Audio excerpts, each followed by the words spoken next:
Bonjour à tous, j'espère que vous avez passé une bonne semaine sous le regard béni de Dieu et que c'est avec plaisir que vous entamez ce sabbat. En tout cas, que le Seigneur continue à vous bénir, quelles que soient les péripéties que vous avez connaître au cours de cette semaine. Sachez que Dieu veille sur chacun de ses enfants et que tant que nous nous faisons confiance, quoi qu'il arrive, nous avons une espérance. Il revient bientôt nous chercher. En tout cas, bienvenue à tous et bon sabbat. Donc, pour continuer notre rencontre ce soir, nous allons chanter au numéro 401 de notre hymne louange et nous allons chanter avec Carole. Bonsoir, Carole. Bonsoir Charles, bonsoir à tous. J'espère que vous vous portez bien, que cette semaine fut agréable sous le regard de Dieu. Nous nous retrouvons à nouveau ce soir, donc c'est bien que sa grâce nous a guidés durant toute cette semaine. Donc comme Charles l'a annoncé, nous allons chanter au numéro 401. Comme d'habitude, vos micros sont fermés, mais nous chantons ensemble.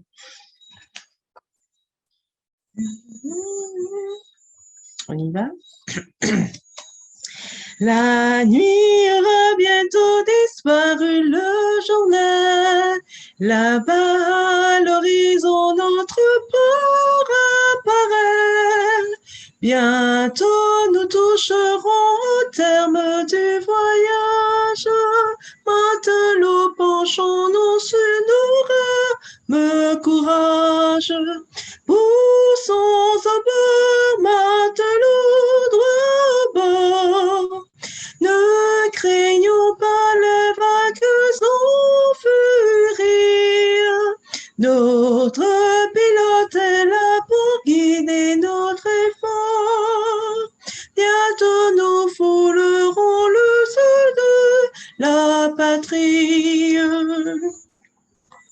Confiance au pilote ami, mais en lui seul. Si du brouillard sur nous s'étend, l'épée est seule.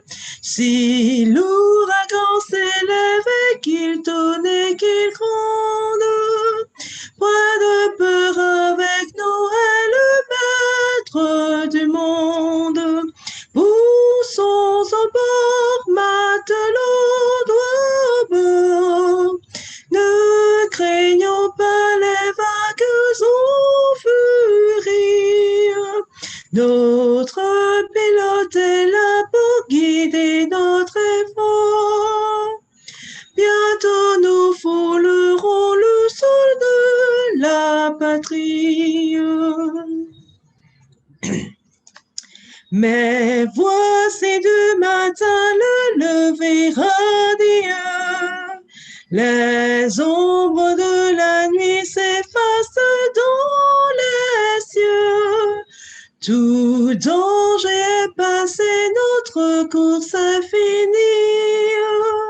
Gloire et louange soit à Dieu qui l'a béni. Poussons au bord, matelot, droit au bord. Ne craignons pas les vagues en furie. Notre pilote est là pour guider notre effort. Bientôt nous foulerons le sol de la patrie. Merci à tous. À tout à l'heure.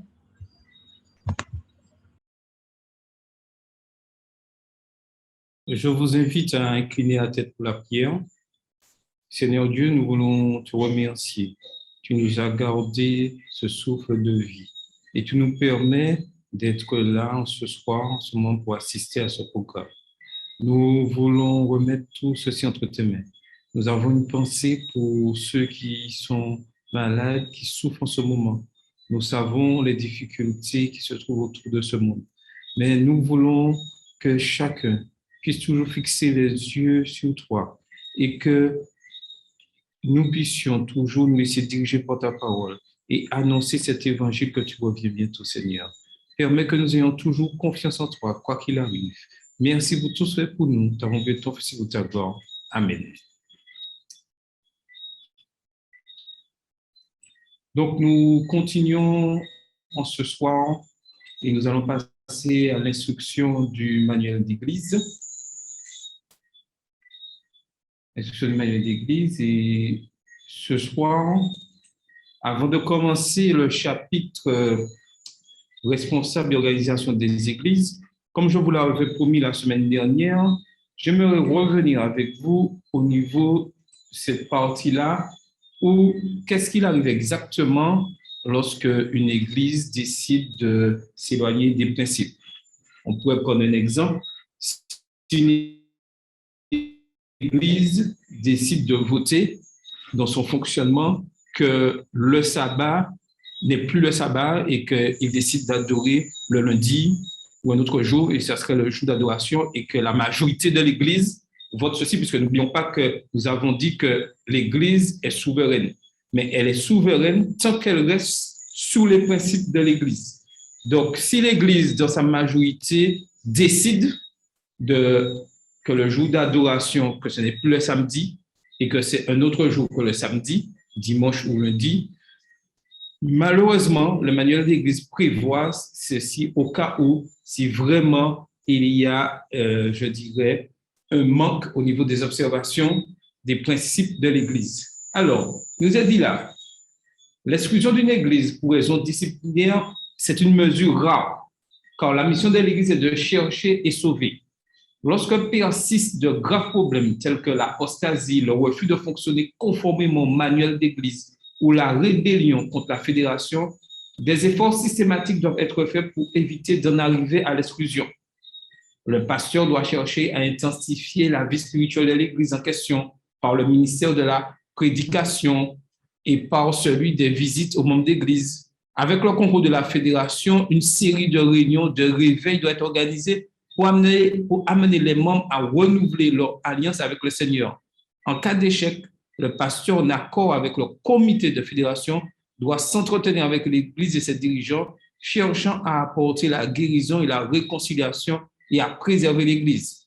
Si après cette démarche-là, l'Église reconnaît son erreur et décide de retourner au principe de l'Église, au principe, l'exemple que nous avons pu retourner, disant que le jour du sabbat est le samedi, on doit gagner cette Église.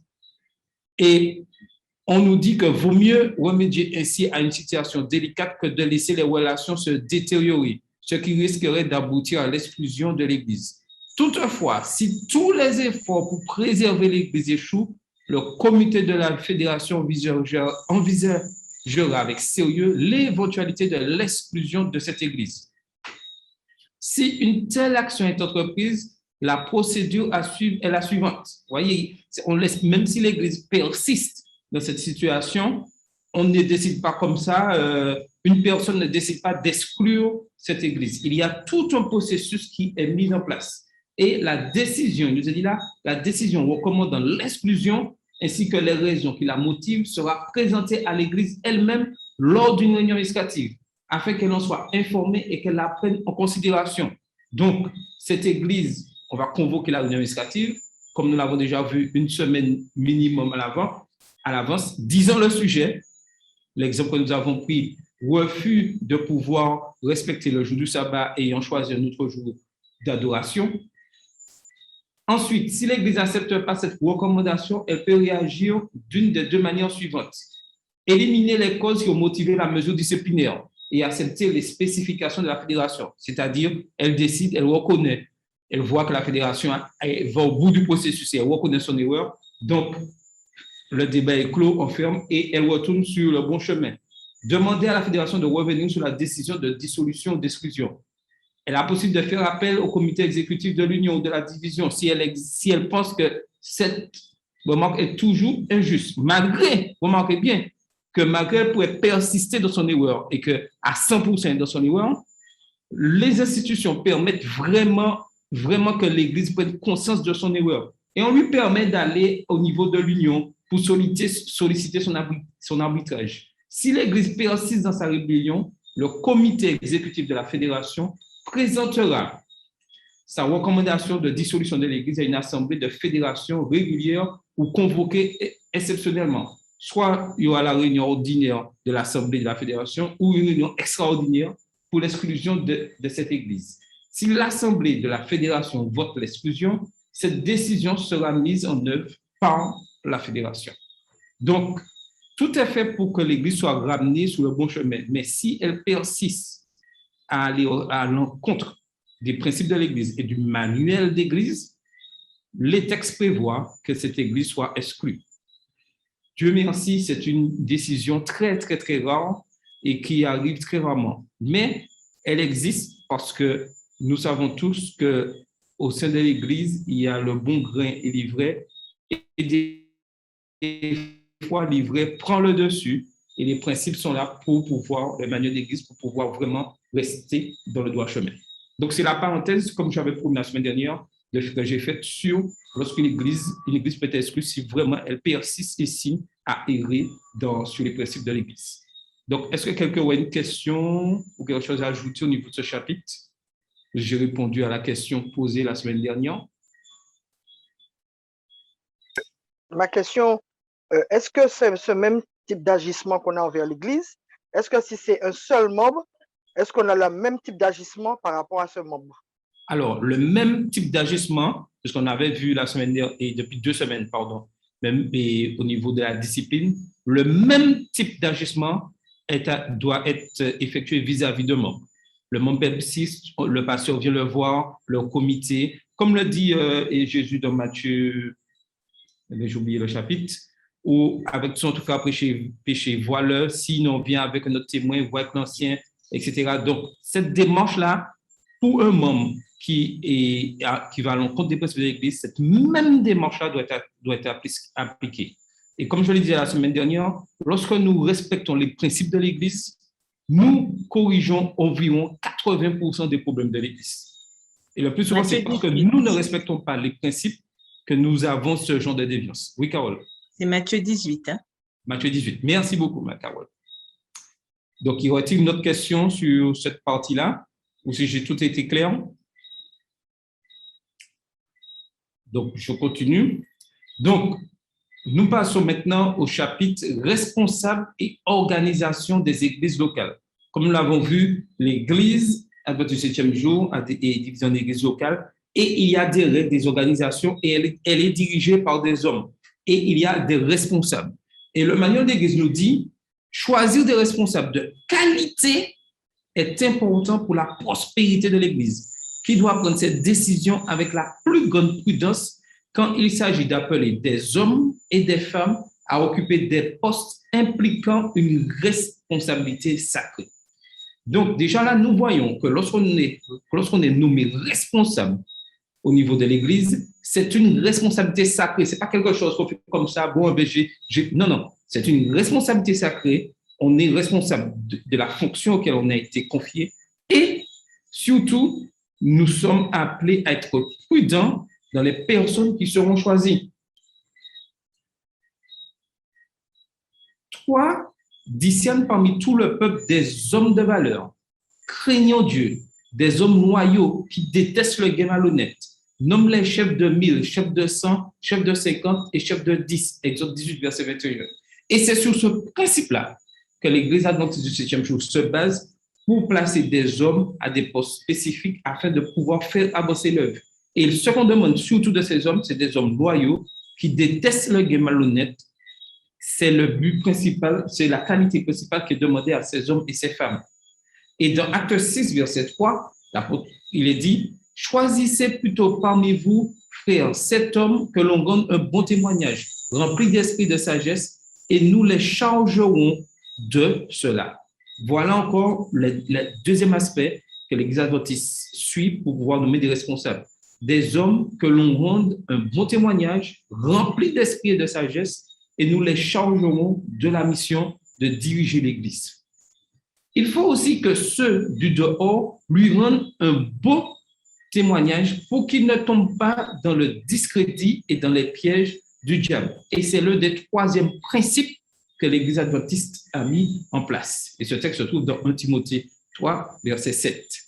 Et ce que tu as entendu de moi, en présence de beaucoup de témoins, confie-le à des gens dignes de confiance qui seront capables à leur tour de leur enseigner à d'autres.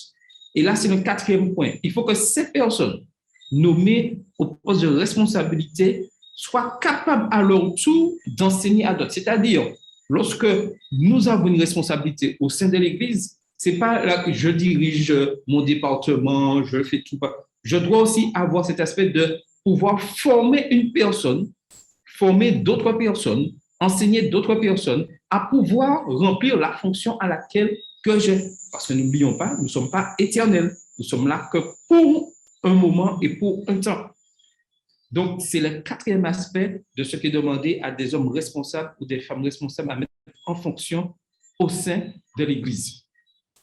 Il faut donc que l'épiscope, l'ancien, soit irréprochable, qu'il soit l'homme d'une seule femme, qu'il soit sobre, pondéré, décent, hospitalier, à l'enseignement, qu'il ne soit pas adonné au vin, ni violent, mais conciliant, pacifique, désintéressé, qu'il dirige bien sa propre maison et qu'il tienne ses enfants dans la soumission en toute dignité. En effet, si quelqu'un ne sait pas diriger sa propre maison, comment prendra-t-il soin de l'Église de Dieu? Que ce ne soit pas un nouveau converti, de peur qu'il ne soit aveuglé par l'orgueil et ne tombe pas dans le jugement du diable. Il faut aussi que ceux du dehors lui rendent un beau témoignage pour qu'il ne tombe pas dans le discrédit, dans les pièges du diable. Et vous remarquez bien que cette partie-là, certes que le texte c'est pour les anciens, mais vous voyez qu'elle est placée au début, on n'est pas au chapitre des anciens. Tout ça, c'est pour nous dire que même lorsqu'on nomme quelqu'un en responsabilité de département, les qualités qui sont demandées à l'ancien lui sont aussi appropriées. Il faut que cette personne remplisse tout cela pour pouvoir être responsable au sein de l'Église. Les ministres, diacres, pareillement, doivent être dignes, exempts de duplicité, d'excès de vin et de gains honteux. Ils doivent conserver le mystère de la foi dans une conscience pure. Qu'on les mette d'abord à l'épreuve et qu'ils exercent ensuite le ministère s'ils sont sans reproche. Et tout ceci va pour tous ceux à qui ils auront une responsabilité au sein de l'Église. Que les femmes de même soient dignes, non médisantes, sobres, dignes de confiance en tout. Les ministres diacres doivent être hommes d'une seule femme et bien diriger leurs enfants dans leur propre maison, car ceux qui ont bien exercé le ministère diaconat s'acquièrent un beau rang et une grande assurance par la foi en Jésus-Christ. 1 Timothée 3, les versets 2 à 13, et voir aussi dans 2 Timothée 1, les versets 5 à 11, et 2 Timothée 1, les versets 7 et 8. Que personne ne méprise ta jeunesse, soit pour les croyants un modèle en parole, en conduite, en amour, en foi, en pureté, jusqu'à ce que je vienne. Applique-toi à la lecture publique des Écritures, à l'encouragement, à l'enseignement. Veille sur toi-même et sur ton enseignement. Demeure dans tout cela, car en agissant ainsi, tu sauveras et toi-même et ceux qui t'écoutent. Et j'ajouterai quelque chose, et en plus de tout ce que nous avons vu là, toutes ces qualités-là, nous le disons, que c'est pour les dirigeants d'église, c'est pour les responsables. Mais toutes ces qualités-là doivent aussi se trouver dans tous les membres d'église adventistes du 7e jour. Parce que nous sommes appelés à devenir des missionnaires et à proclamer l'évangile. Et lorsque nous avons cette identité, ces choses en nous, nous avons un témoignage fort et puissant. Donc, j'encourage tous les adventistes du 7e jour, tous ceux qui veulent participer à cette vie de l'Église en tant qu'adventistes du 7e jour, les sympathisants, à avoir toute cette qualité, ces qualités dans leur vie. Parce que cela ne sert pas uniquement dans l'Église, dans les fonctions de l'Église, mais cela nous sert aussi dans notre relation avec Dieu et dans le témoignage que nous donnons. Donc, il est bien que chacun d'entre nous ayons ces qualités afin de pouvoir faire avancer l'Église. Donc, avant de continuer, est-ce que quelqu'un aurait une question, aimerait d'autres explications ou tout est clair? Oui, j'aimerais juste faire un petit retour sur la diapo précédente et préciser qu'il s'agit de titre 2. Hein. Voilà, pas titre 2. Alors, c'est titre 1 et titre 2. Et puis, la deuxième chose que je voudrais dire, c'est à l'ouïe de tout ça, enfin, quand on lit tout ça en tout cas, on a l'impression qu'il n'y a pas grand monde qui pourrait être responsable d'église de nos jours. Voilà. Alors, j'aimerais savoir, enfin, d'où ma question, est-ce que irréprochable, justement, veut dire sans péché? Non, irréprochable ne veut pas dire sans péché. Parce C'est que juste pour avoir une précision. nous commettons tous des péchés. C'est-à-dire que nous allons, au fur et à mesure, nous sanctifions, nous cherchons à être, je dirais, et à ressembler à Christ. Nous faisons tout pour ressembler à Christ. Si j'ai l'habitude de porter, d'avoir et que de mauvaises paroles sortent de ma bouche, je ne peux pas être responsable. Et je dirais même, je ne suis pas digne d'être membre de l'Église adventiste du 7e jour. Il y a des choses que je dois corriger.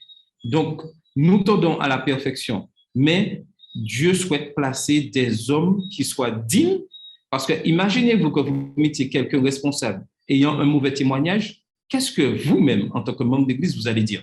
Que cette personne n'est pas digne. Donc, il est bon d'avoir des hommes qui soient remplis du Saint-Esprit, et lorsqu'on est rempli du Saint-Esprit, on devient irréprochable et sans reproche. Voilà la chose. Laisser le Saint-Esprit travailler en nous. Oui, Carole. Alors, j'ai posé la question à dessein. J'ai vu dans le chat que quelqu'un précisait irréprochable, c'est sans reproche. Alors, justement, je pose la question parce que souvent, lorsque nous arrivons au moment des nominations et que nous siégeons dans les commissions, on n'a pas toujours l'impression, même quand on nomme au sein de l'Assemblée, on n'a pas toujours l'impression que ces choix sont faits d'après justement ce qui est conseillé dans le manuel, mais on a plutôt l'impression que c'est du copinage, parce qu'on ne vit pas au pays des bisounours, il faut qu'on soit franc, et ça pose problème parce que même quand on sait que quelqu'un n'est pas digne, c'est-à-dire que la personne ne correspondrait pas pour être un responsable d'église, on y va quand même, sous le prétexte que nous sommes pécheurs, que la personne va progresser, etc., etc. Or, d'après les principes que nous voyons ici déclinés, on voit bien qu'il faut que ce soit quelqu'un, qui soit quand même irréprochable, c'est-à-dire dont on porte un bon témoignage, quelqu'un dont on n'a pas à faire des remarques désobligeantes et tout. Et on se rend bien compte que lorsqu'on ne suit pas ce modèle, qu'est-ce qui se passe? On se retrouve face à une église qui est un peu branlante. Pourquoi? Parce que comme le responsable même n'est pas irréprochable, il ne peut décemment pas faire des remarques. Si je trompe ma femme à droite à gauche, ou si j'ai un comportement qui ne correspond pas, j'insulte les gens, ma langue est trop pendue, j'ai toujours une mauvaise parole envers l'autre, comment je peux, moi, puisqu'on a dit que le responsable doit aussi être apte à l'enseignement, comment je peux aller devant les gens et leur dire attention, faites attention à vos paroles, faites attention à votre conduite, etc. Comment je peux, en tant que responsable, dire ça alors que moi-même, je ne suis pas en phase avec ce que je dis? Et c'est ce qui pose souvent problème dans nos églises, c'est qu'on nomme par esprit de convenance, d'accord? C'est par esprit de convenance, mais c'est pas vraiment en respectant les principes. Et on se rend bien compte que Dieu a bien fait les choses. Il a donné des recommandations.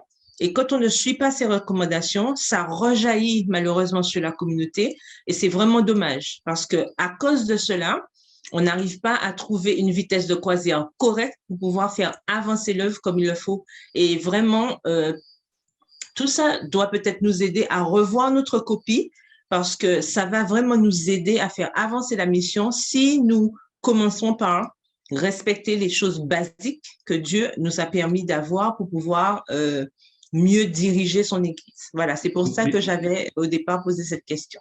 Alors, Corinne a levé la main. Oui, alors j'abonde un petit peu dans le sens de Carole parce que c'est exactement ça. Tout ce qu'elle a dit là, c'est exact.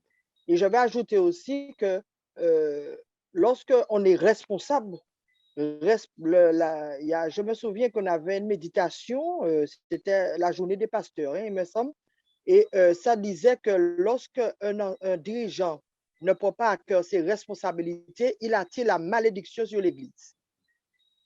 C'est encore plus grave. Tout à fait. Quand on est responsable et puis qu'on ne prend pas à cœur ses responsabilités, vous imaginez, attirer la malédiction sur l'Église, c'est grave. Donc, je pense que comme elle a dit, il ne faut pas sélectionner les dirigeants selon nous, mais selon les dons qu'ils ont. Et on doit être capable aussi de savoir déceler les dons en tant qu'Église. Parce qu'il y a des gens qui pensent qu'ils sont calés dans des postes, et puis il y a d'autres qui sont peut-être plus calés et qu'on ne donne pas l'opportunité de s'exercer. Et qui après, quand on leur donne, ça m'est arrivé, je donne juste un témoignage de 5 minutes, de 5 secondes du moins. Il y avait une sœur de chez nous, et la sœur, on avait prétexté qu'elle était timide, elle ne savait pas parler. Alors, j'ai dû la défendre, j'ai dit, mais mes frères, est-ce que vous avez donné à la sœur l'opportunité de s'exprimer? À quel moment vous lui avez dit de faire quelque chose pour que vous sachiez ce qu'elle fait? Et finalement, à force d'insister, on avait un effort d'évangélisation et on cherchait quelqu'un pour les enfants. Alors, j'ai sollicité, j'ai dit, je donne le nom de la sœur. Ça a provoqué un petit peu de résistance. Finalement, ils ont abdiqué. Et la sœur, ils ont vu que la sœur avait des qualités exceptionnelles. Et elle a fait la sœur a impressionné tout le monde. Les gens étaient étonnés de voir que la sœur avait cette qualité. Alors je leur ai dit après, mais vous avez vu, parce que vous lui avez donné l'opportunité. Et bien souvent, c'est ce qui se passe. Comme elle a dit, copinage, au lieu de donner l'opportunité aux gens de faire quelque chose pour Dieu. Voilà. Tout à fait. Alors, j'ajoute quelque chose d'important. Ça veut pas dire... Oui, attends, je te donne la parole. Ça ne veut pas dire que le dirigeant ne commet pas d'erreurs. Hein. Écoutez-moi bien. Hein. Nous commettons tous des erreurs. Mais la qualité d'un dirigeant, c'est aussi de reconnaître ses erreurs. J'ai fauté, j'ai fait une erreur, j'ai mal agi, et de pouvoir continuer. Et ça, c'est très important. Je n'ai pas dit qu'on ne commet pas d'erreurs, mais savoir reconnaître ses erreurs, c'est une qualité de dirigeant. Oui, Yolette, vas-y. En fait, tu as déjà répondu à ma compréhension, celle que je voulais dire. C'est que je voulais réagir concernant le mot irréprochable. Tout simplement que le mot irréprochable, j'aurais préféré remplacer par quelqu'un qui a, par maturité spirituelle. Donc, parce qu'en réalité, sans le sang de Jésus, personne n'est et ne sera jamais digne.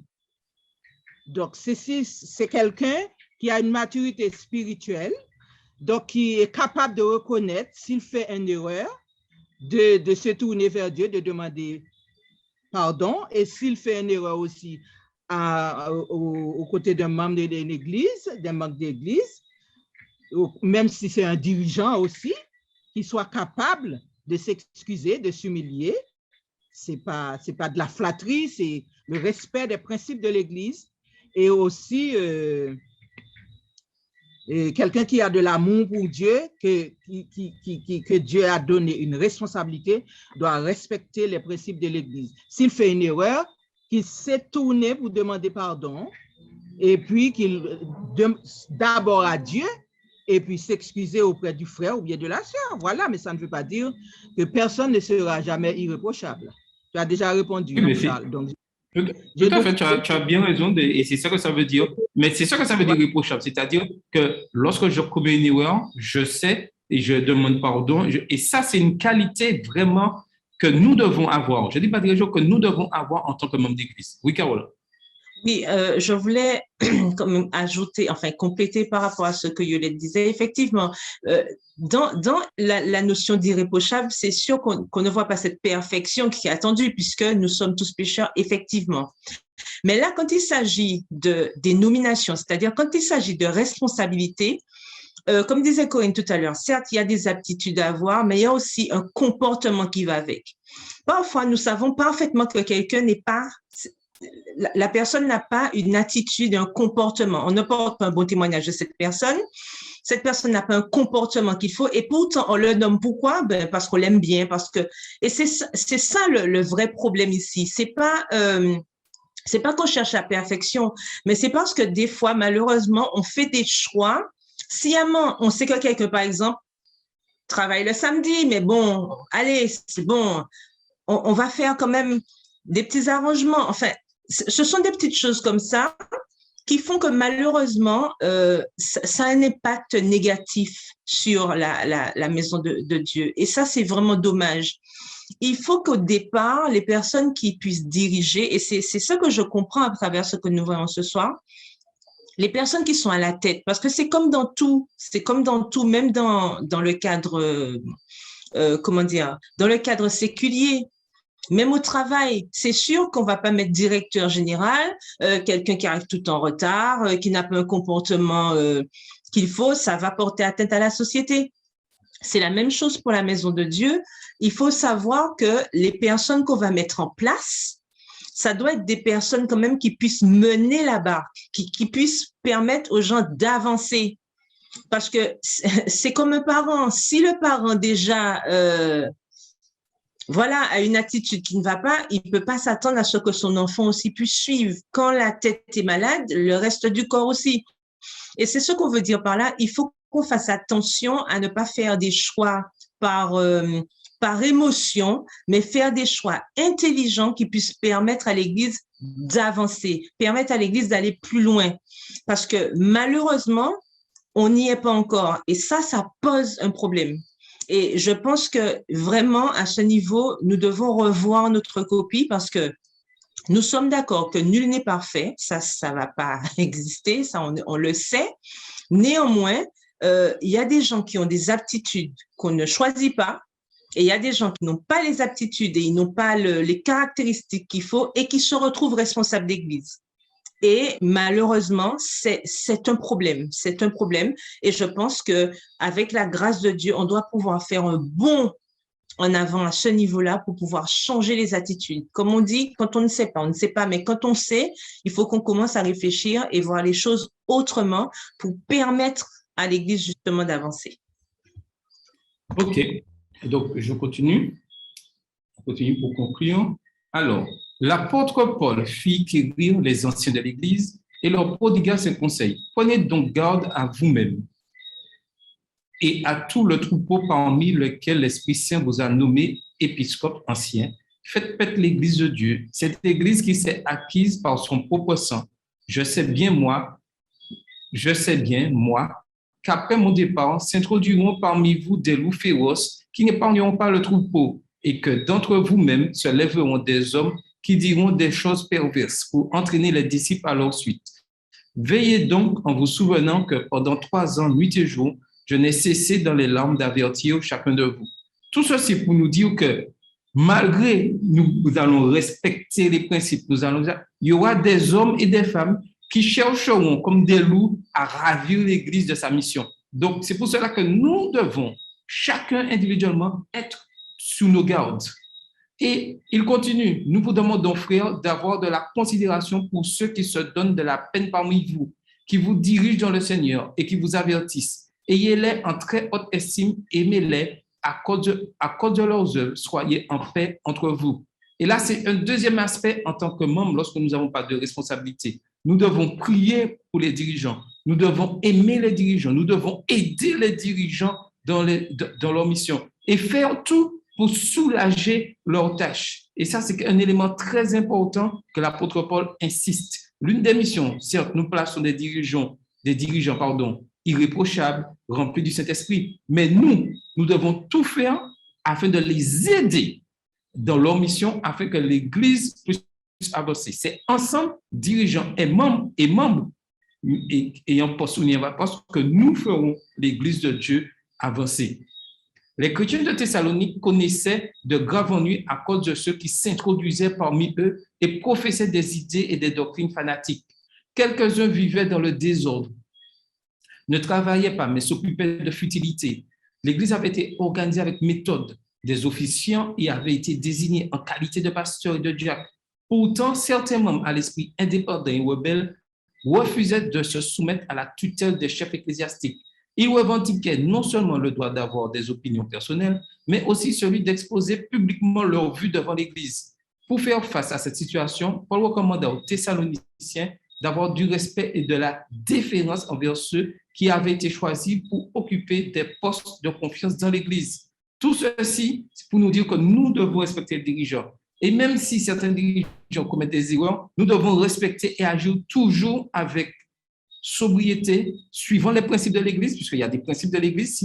Si le dirigeant commet des erreurs, nous devons suivre les principes de la Bible, suivre les principes qui nous sont donnés. Mais il est important, et j'insiste sur cet aspect, en tant que membres, nous devons tout faire pour soulager la tâche des dirigeants. Ceux qui occupent des charges dans l'Église peuvent avoir leurs défauts comme d'autres personnes et se tromper dans leurs décisions, et nous l'avons dit tout à l'heure. Mais l'Assemblée du Christ sous terre leur a cependant conféré une autorité dont on ne doit pas faire fi. Nous devons respecter cette décision. En bien des endroits, nous rencontrons des hommes qui ont été appelés trop tôt à occuper des postes de responsabilité, tels qu'anciens d'église, alors qu'ils n'ont pas les qualités requises pour cette charge. Ils ne savent pas se maîtriser, leur influence n'est pas bonne. Les défauts de caractère de tels conducteurs font subir à l'Église de continuels ennuis. Ces hommes ont reçu trop rapidement l'imposition de main. Et c'est Mme White qui le dit dans Testimonies for the Church, volume 4, pages 406 et 407. Déjà, elle écrivait ça dans son temps et malheureusement, nous vivons ce genre de situation dans l'Église.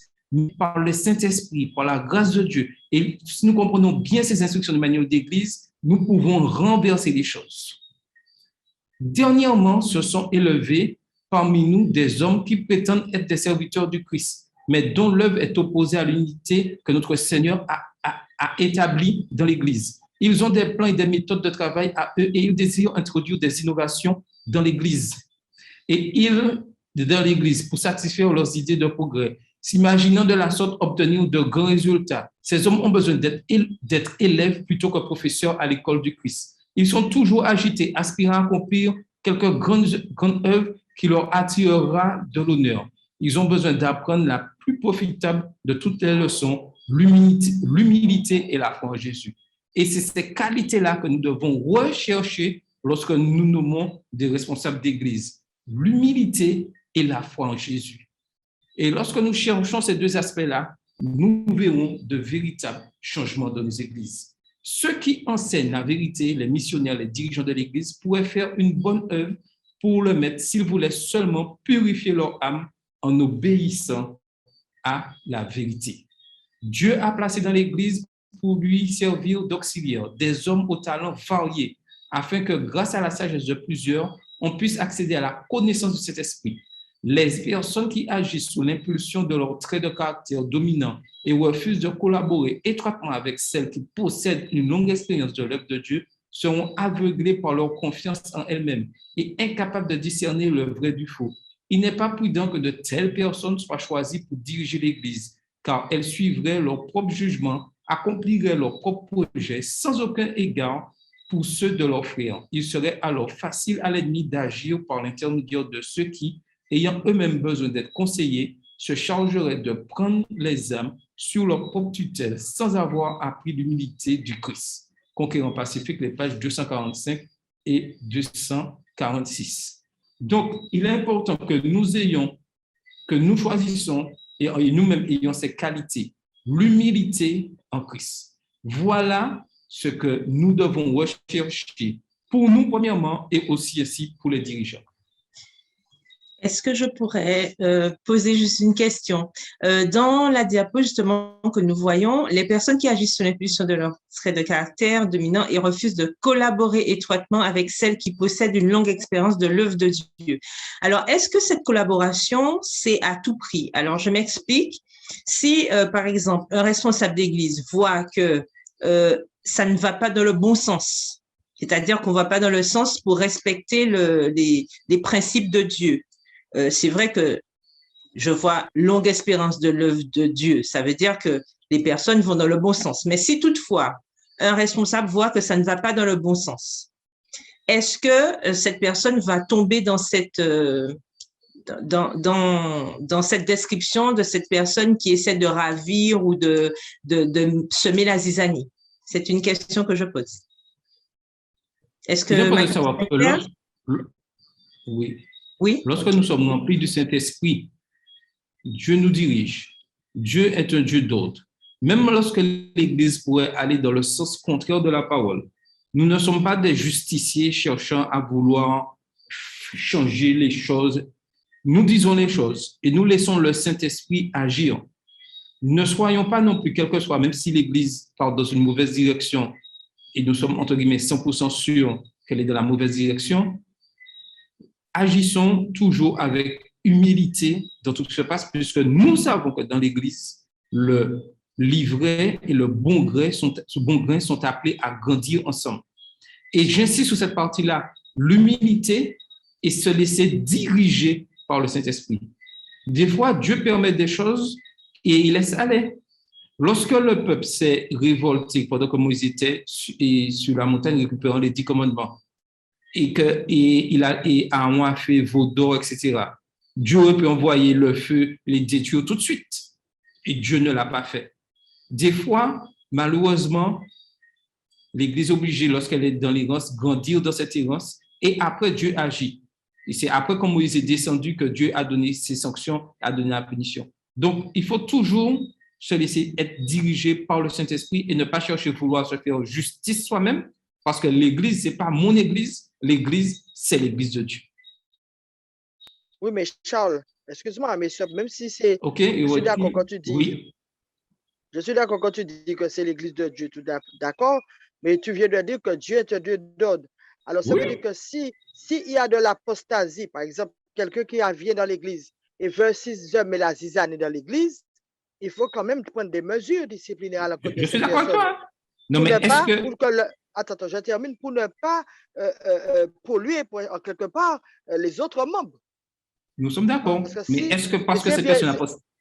Attends, reste là. Je disais, est-ce que cette personne est d'apostasie? Est-ce que je vais monter sur la chair et crier, frère, un tel est dans l'apostasie? Non, je ne vais pas. Mais non, quand même. Non,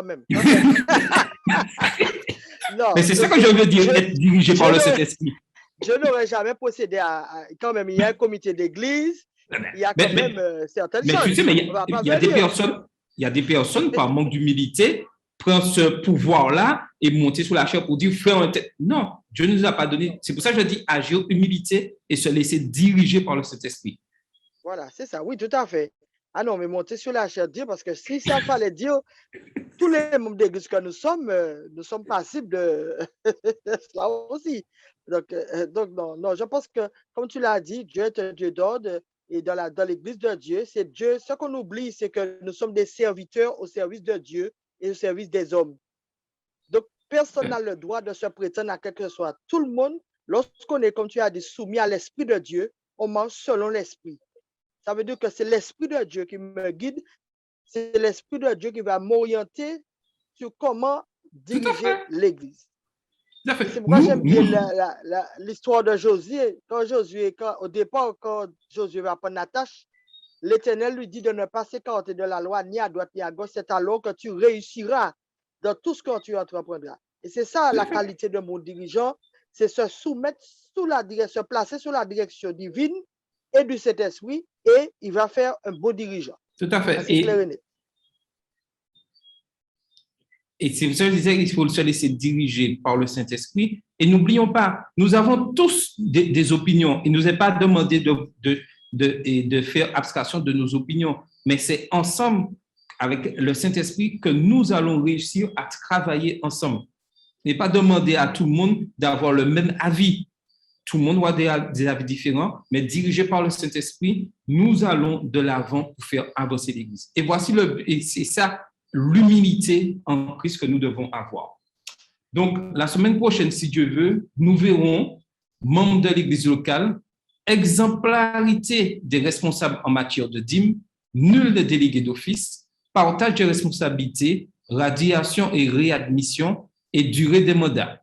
Donc, que nous puissions toujours continuer à nous former au manuel d'Église et surtout, restons attachés à la parole de Dieu, aux principes bibliques, et nous verrons, comme je le disais au départ, que nous aurons beaucoup moins de problèmes lorsque nous restons attachés aux principes de l'Église.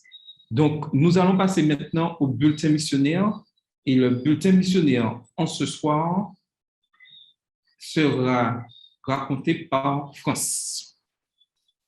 Bonsoir France. Bon sabbat.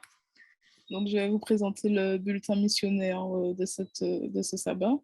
Nous partons tout de suite au Japon et je serai l'intermédiaire d'Asegawa Aoue, qui a 65 ans.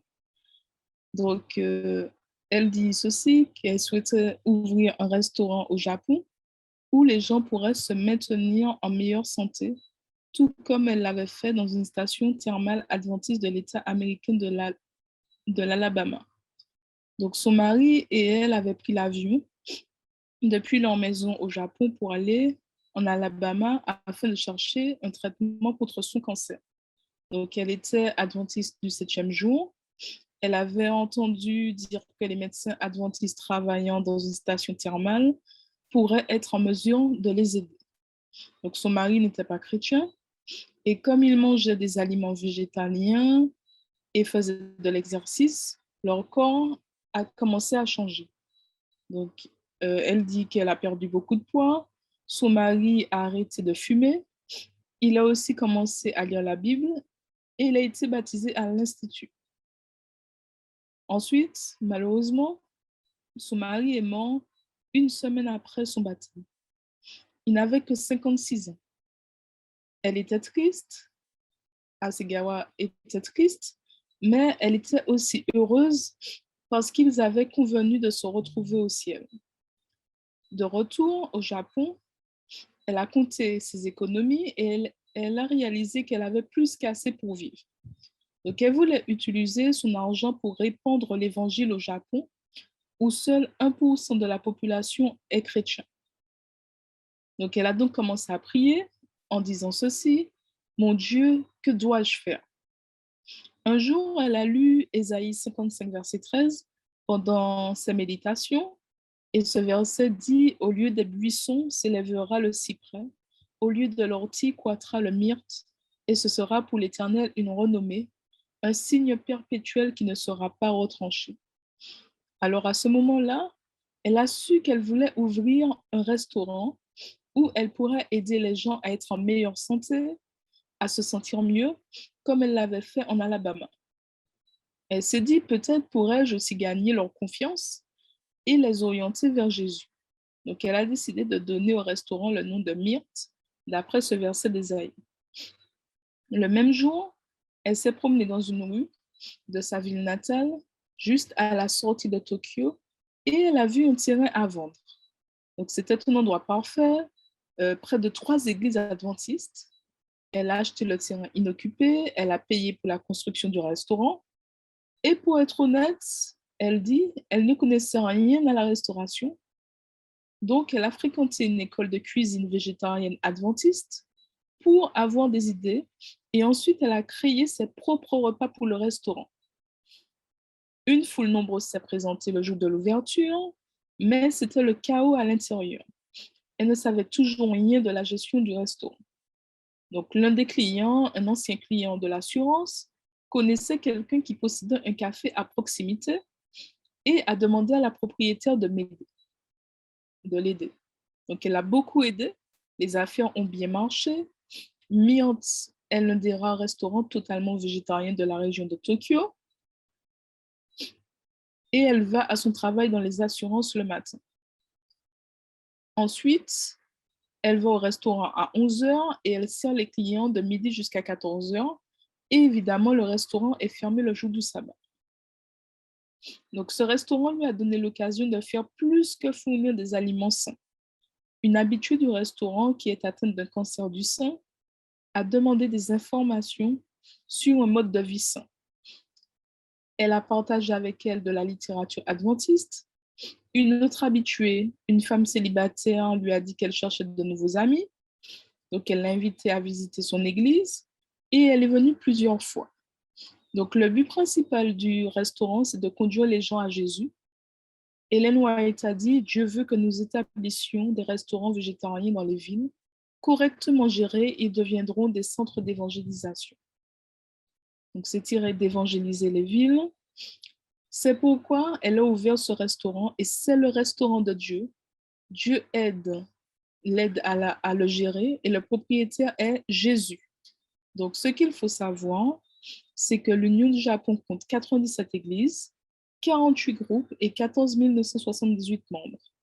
Sur une population de 126 180 000 habitants, cela représente un membre pour 8 424 personnes. Le premier adventiste du 7e jour à se rendre au Japon fut Abraham Larue, un missionnaire américain indépendant travaillant en Chine. Dès 1889, la rue a fait plusieurs voyages au Japon, distribuant des publications adventistes à Yokohama et à Kobe. Alors, donc on nous parle aussi de Stephen Haskell qui s'est rendu en 1890 et a rapporté dans la revue qu'il y avait eu un baptême et que plusieurs personnes intéressées désiraient respecter le sabbat. Donc, on nous parle encore de nombreux ouvriers, des premiers ouvriers adventistes du 7e jour qui avaient été envoyés au Japon.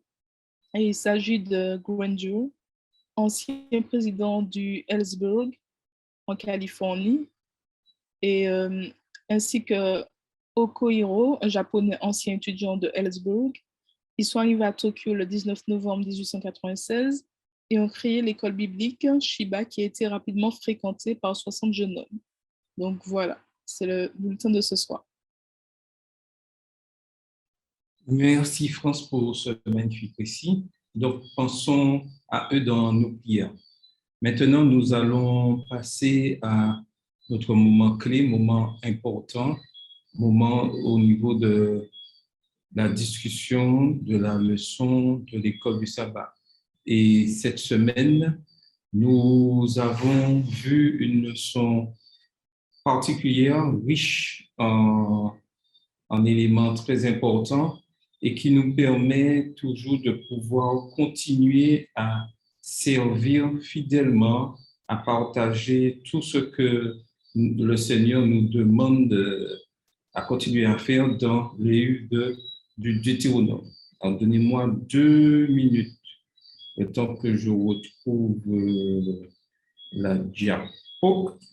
Parce qu'il y a un petit souci technique, je vais régler ça rapidement.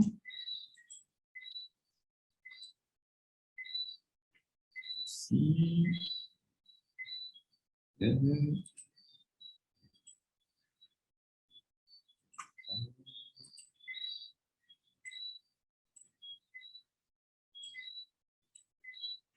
OK.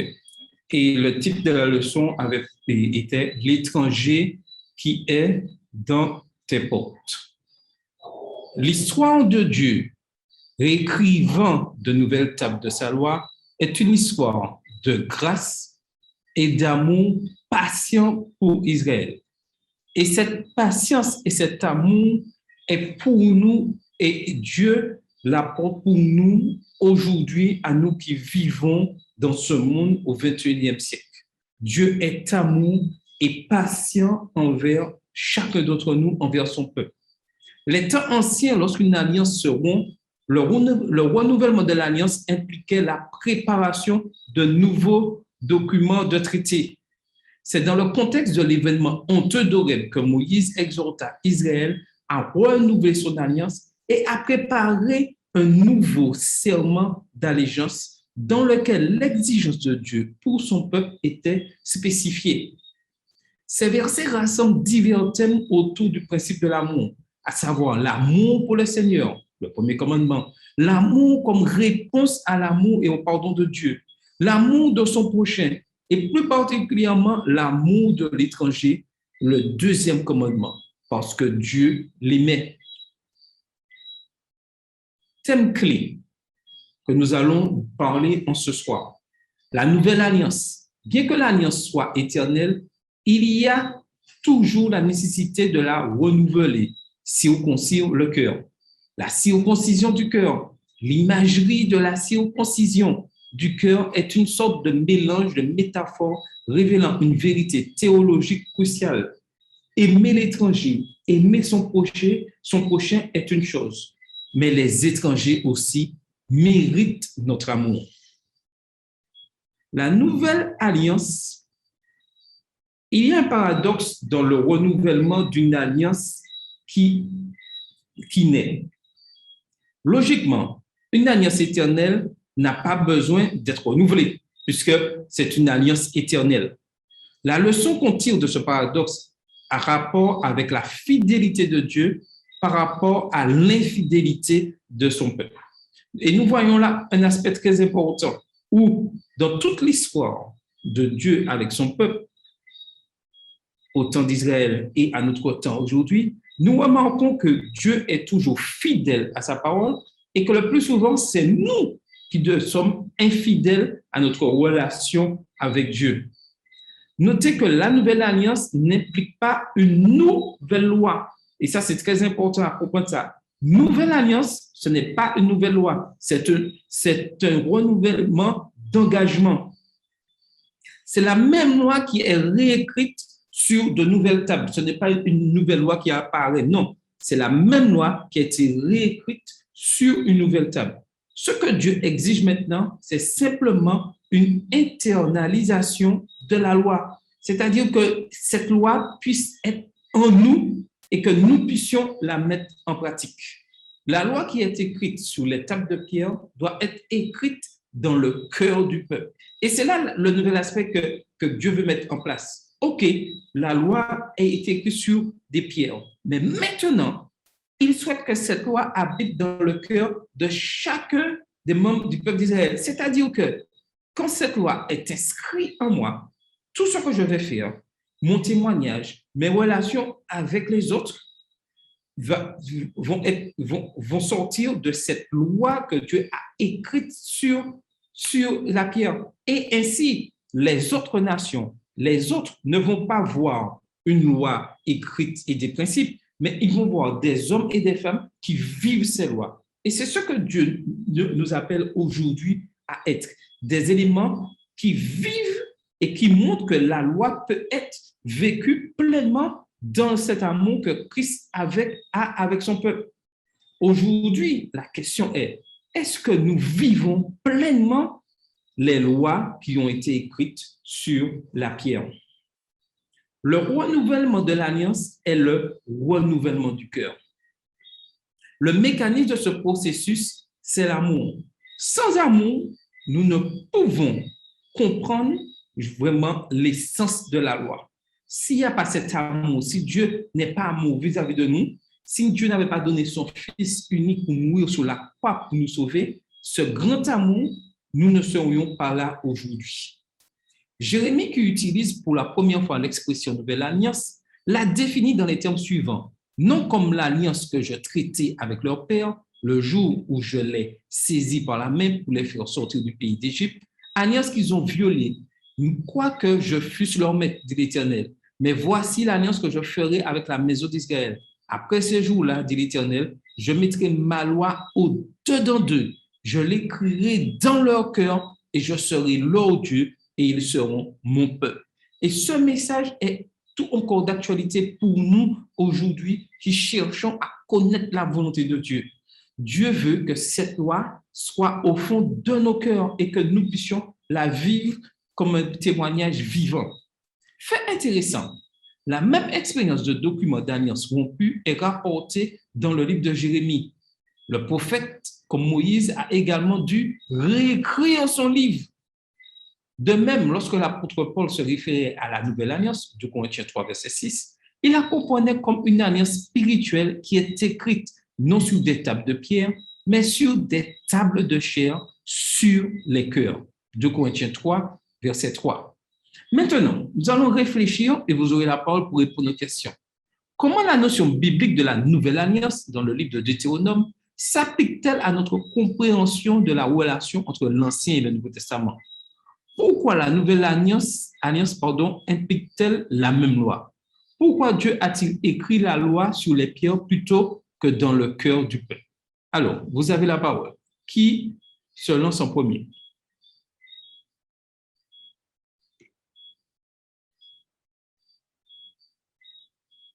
Alors, qui voudrait répondre déjà à la première question?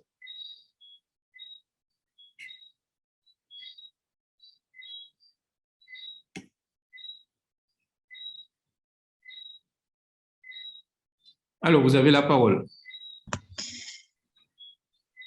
Alors, vu que nous avons bien vu que la nouvelle alliance, en fait, se réfère à la loi de Dieu par rapport à Deutéronome, nous voyons bien que cette loi, elle est valable, que ce soit dans l'Ancien Testament ou le Nouveau Testament. Et tout tourne autour de ces lois-là. Donc, c'est pour montrer en quelque part justement l'importance de la loi de Dieu, puisque souvent on entend oui, mais la loi a été abolie dans le Nouveau Testament, il n'y a plus de loi, etc. Alors qu'on se rend bien compte que non, puisque tout le plan déjà de la rédemption, tout ça, c'est basé sur cette loi. Donc, nous voyons bien, oui, parce que c'est parce qu'il y a eu désobéissance, et il y a eu désobéissance de quoi? Il y a eu désobéissance de la loi. Donc, et c'est pour ça qu'on en est arrivé jusque-là et jusqu'au sacrifice de Jésus pour justement nous rabibocher avec ce Dieu qui nous aime tant. Donc, nous voyons bien qu'il y a une continuité entre ce qui s'est passé dans l'Ancien Testament et le Nouveau Testament et qu'on ne peut pas dissocier les deux puisque l'un implique l'autre en fait. Un testament implique l'autre testament. Donc, il est important pour nous de voir tout ça dans son ensemble et pas comme quelque chose d'ancien qui est complètement passé et voilà, tout ce qui est nouveau qui remplace. Au contraire, l'Ancien Testament complète le Nouveau Testament et donc la Nouvelle Alliance ne fait que compléter cette alliance qui avait été faite au départ. OK. Quelqu'un d'autre voudrait-il ajouter quelque chose? Donc, il est important de comprendre que c'est la même loi qui nous dirige et que cette alliance que Dieu renouvelle, dont l'apôtre Paul, et que certains disent que c'est une nouvelle alliance et que la loi est abolie, ce n'est pas vrai. Cette nouvelle alliance, c'est que Dieu maintenant veut la mettre dans nos cœurs et que nous puissions la vivre pleinement dans tout ce que nous faisons. Et il est important qu'on peut se demander pourquoi Dieu, comme la dernière question, a écrit que la loi sur les pierres plutôt que dans le cœur du peuple. Parce qu'au départ, Dieu voulait instaurer que ça soit écrit et ça se voit. Et qu'au fur et à mesure, ce témoignage du peuple, parce que c'était le plan de Dieu, qu'ils puissent connaître cette loi écrite et que leur témoignage vis-à-vis des autres peuples puisse être vraiment fort et que les autres peuples puissent adhérer à cette loi.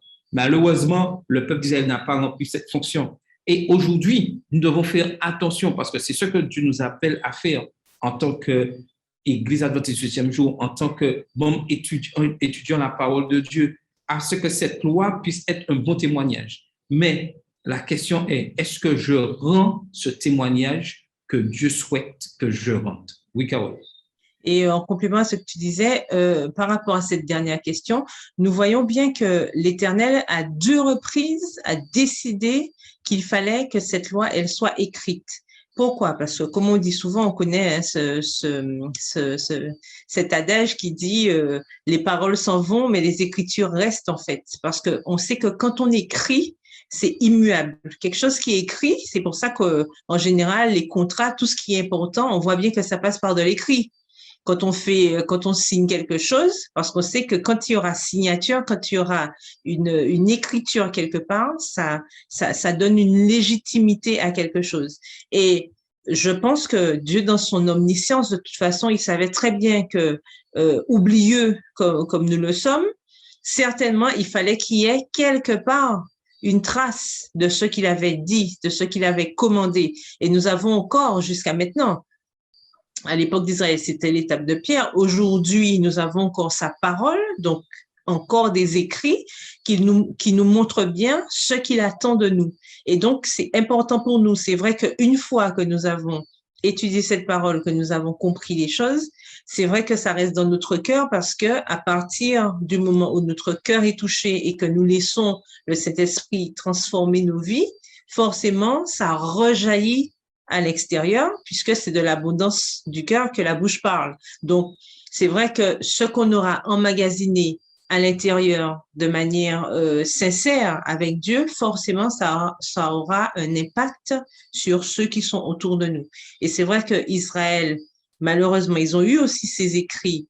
Ils n'ont pas su mettre en valeur ces écrits-là suffisamment à travers leur comportement, mais je pense que l'expérience des autres doit nous servir et nous aujourd'hui, même avec nos faiblesses, par la grâce de Dieu, nous pouvons nous aussi réussir à avoir une aura, avoir cette influence positive autour de nous afin que d'autres puissent savoir qui est ce Dieu que nous servons. OK, donc continue. Maintenant, voyons la circoncision du cœur. L'exigence de Dieu à Israël de circoncire leur cœur est bien sûr une demande figurative. Et ça, c'est très important pour comprendre le contexte. Moïse se référait à l'incirconcision des lèvres. Exode 6, versets 12 et 30. Pour suggérer que ses lèvres sont fermées et qu'il ne peut pas parler couramment. Jérémie déplorait qu'Israël ait des oreilles non circoncises, ce qui signifie qu'il ne pouvait pas entendre la parole de Dieu. Et nous, aujourd'hui, le même message est encore pour nous. Est-ce que nous entendons la parole de Dieu? Est-ce que nous entendons la voix de Dieu? Est-ce que nous entendons ce que Dieu veut nous dire? Malheureusement, des fois, nous sommes sourds et on dit qu'on entend, mais lorsqu'on entend, on applique ce qu'on entend.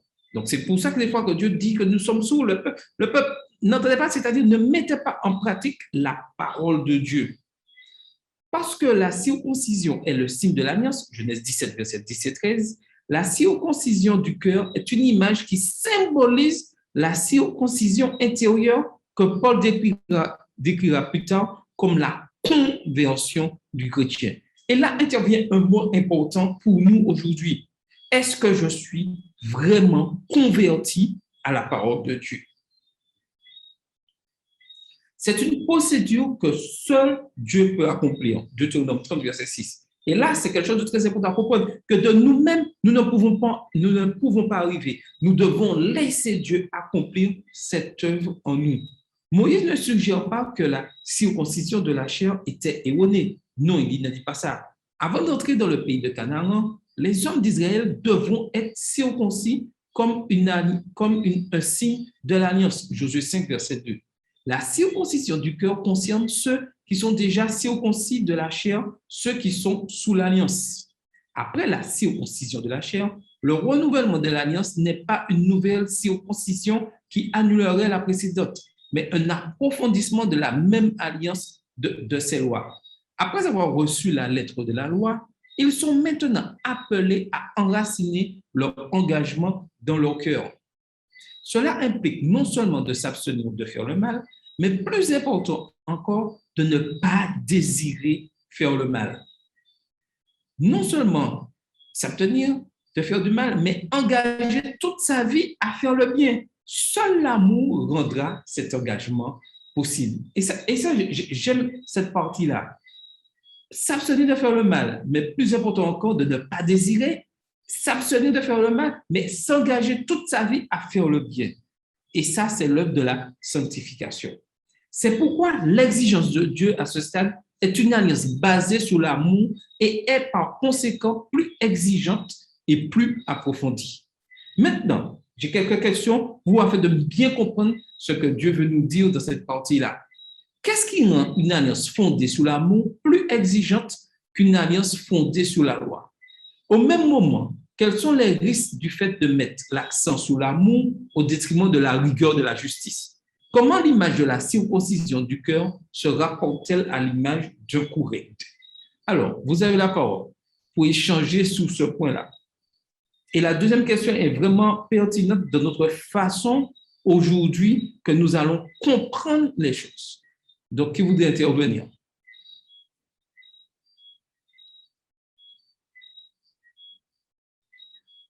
Surtout sur la question 1 et 3. Donc, un volontaire.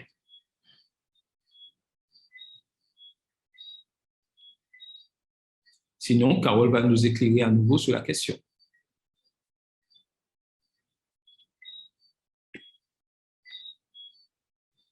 Alors, c'est sûr que personne ne veut intervenir.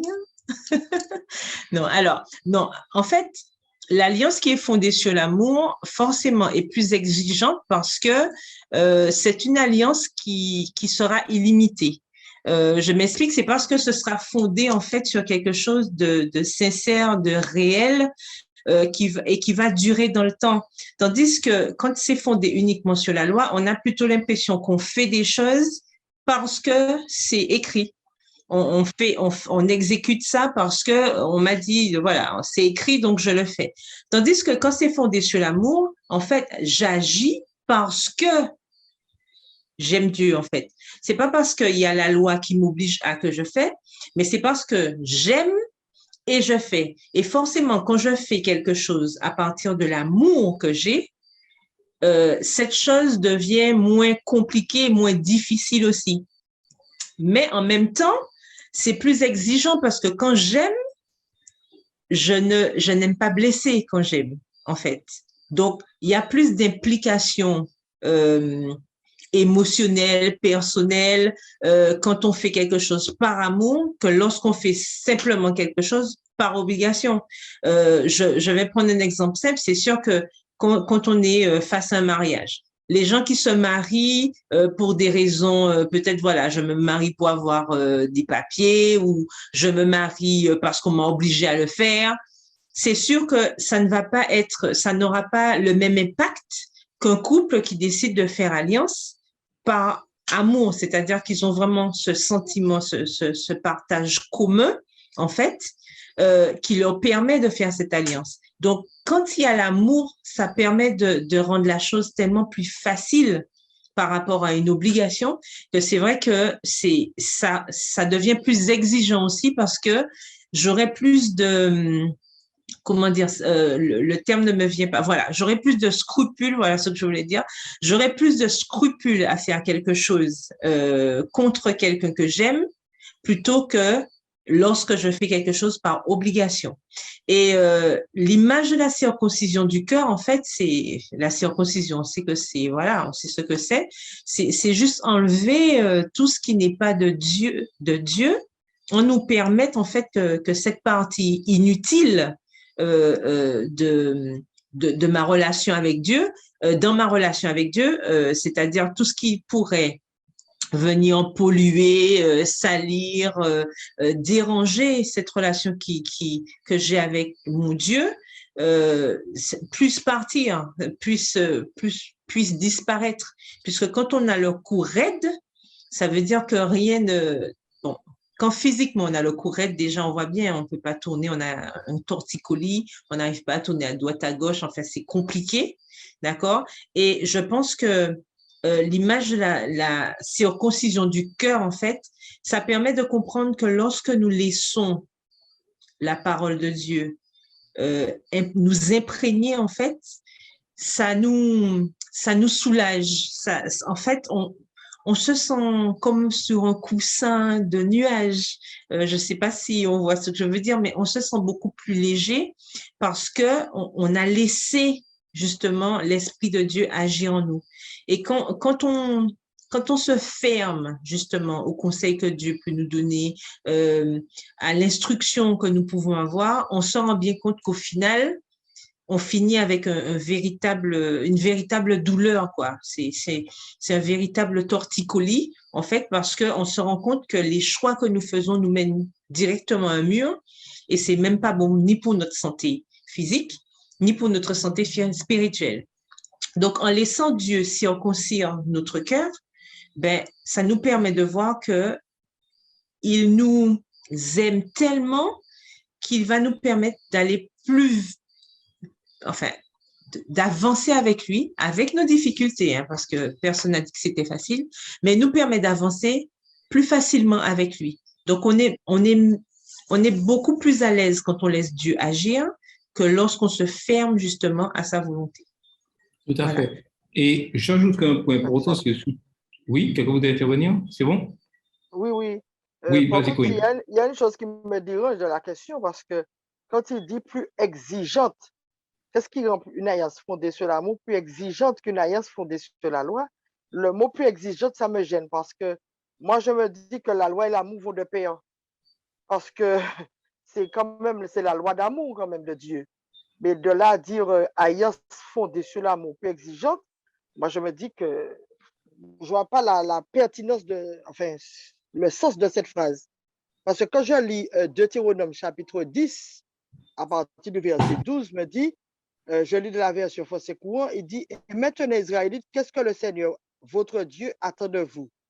Il désire que vous le respectiez en obéissant à sa volonté, en l'aimant et en le servant de tout votre cœur, de toute votre âme.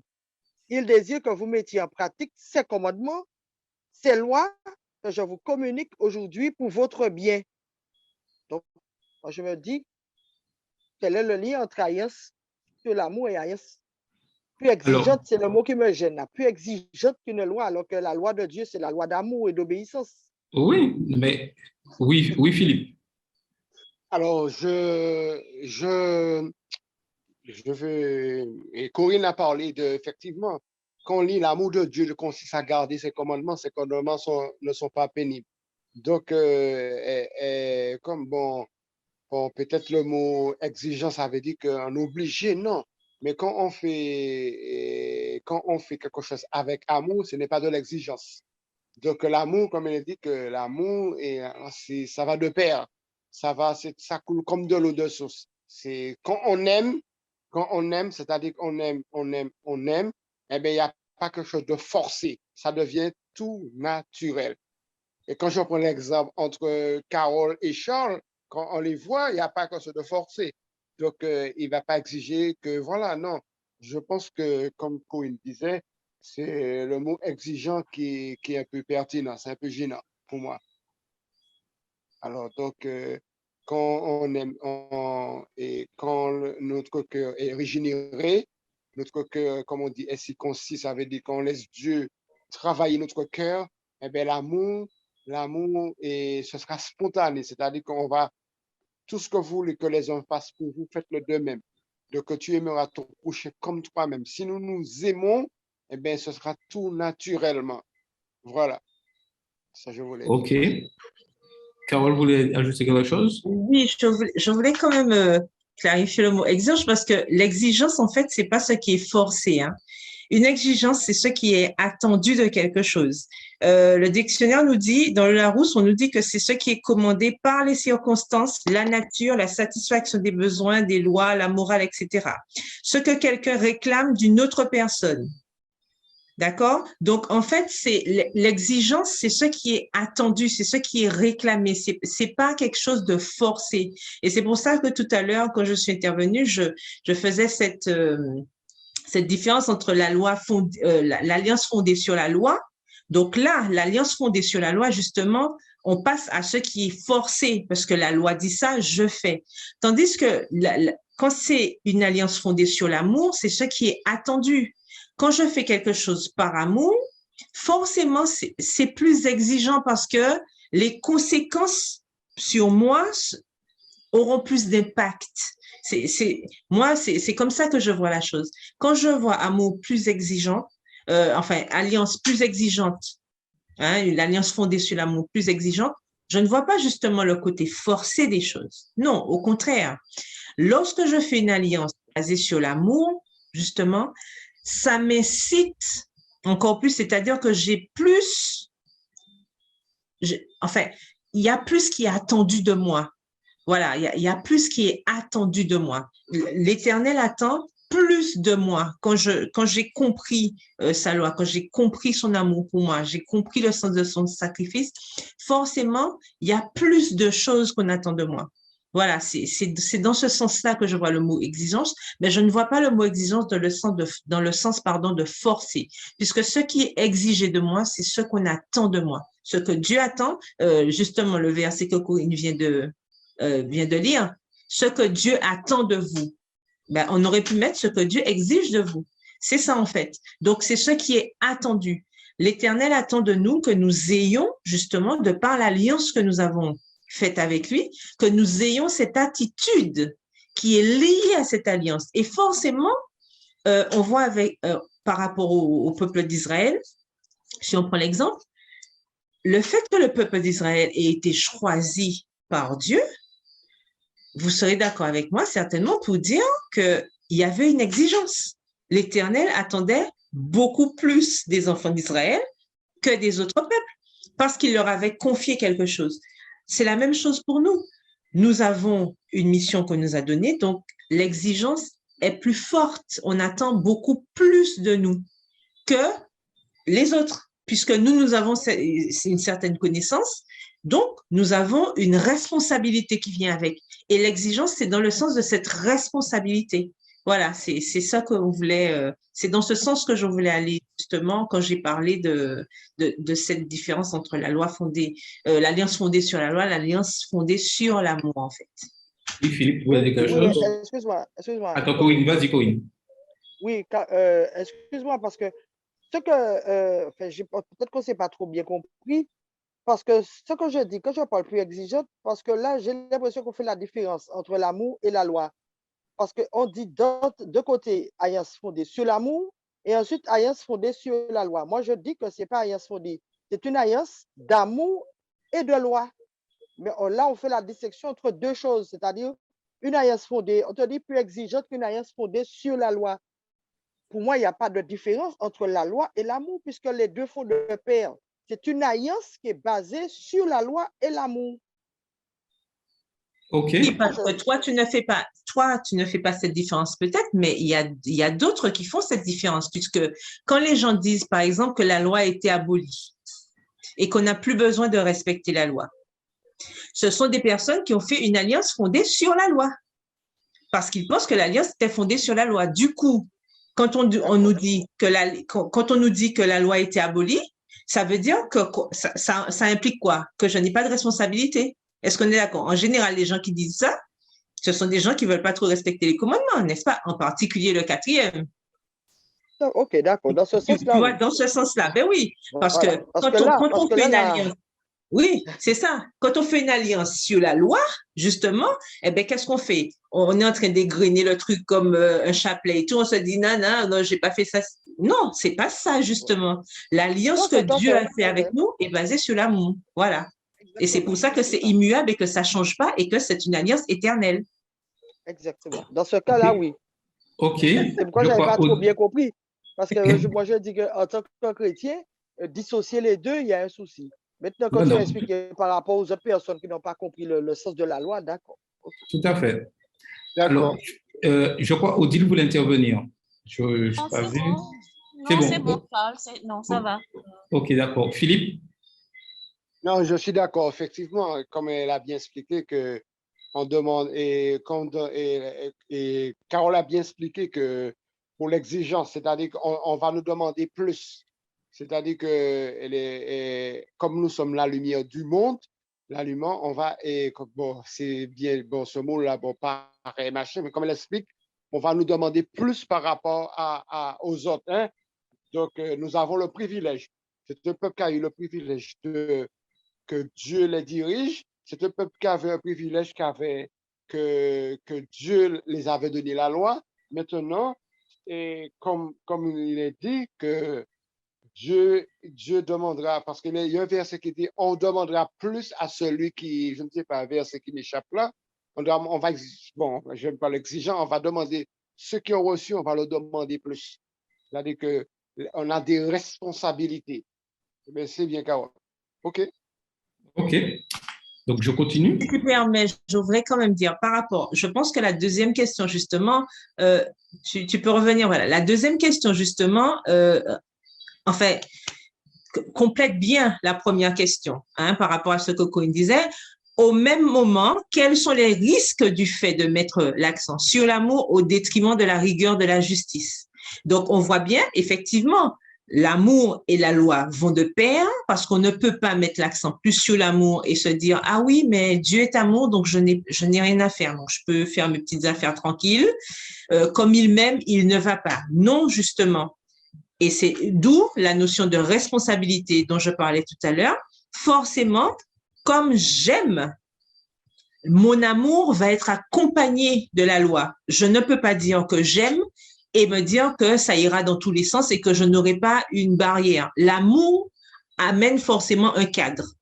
Donc, effectivement, les deux vont ensemble, mais c'est vrai que la compréhension qu'on en fait, c'est là où la différence se situe.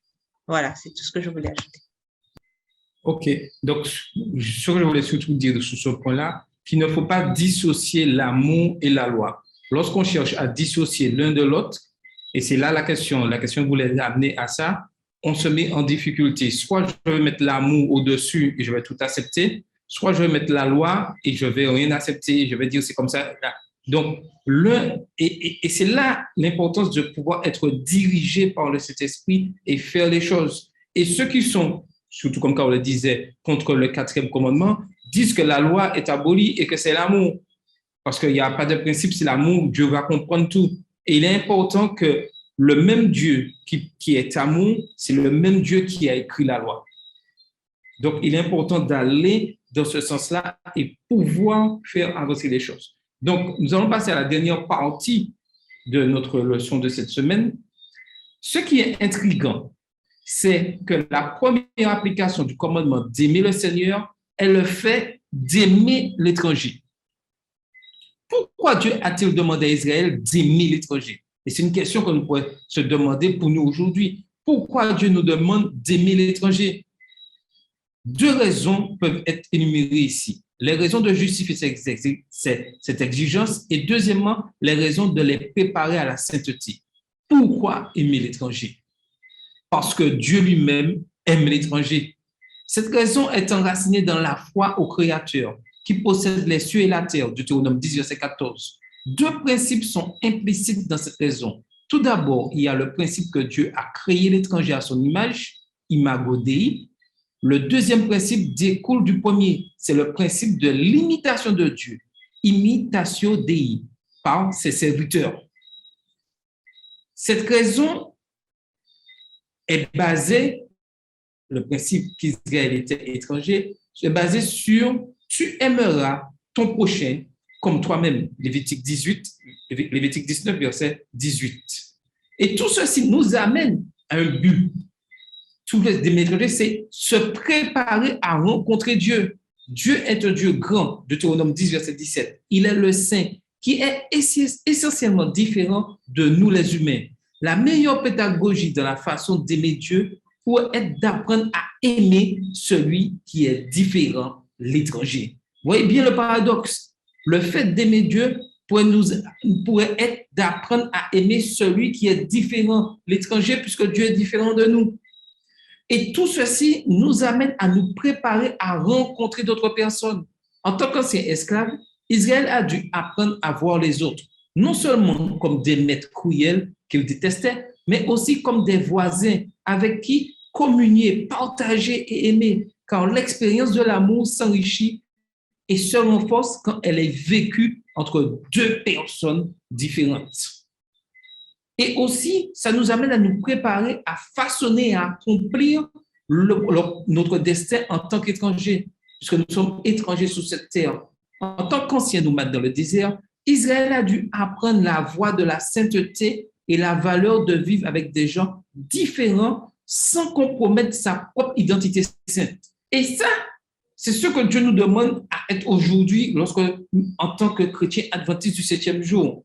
C'est-à-dire que nous sommes différents, nous devons vivre avec des étrangers qui, au niveau de la parole de Dieu, de connaissance, mais nous devons aussi garder notre identité sainte.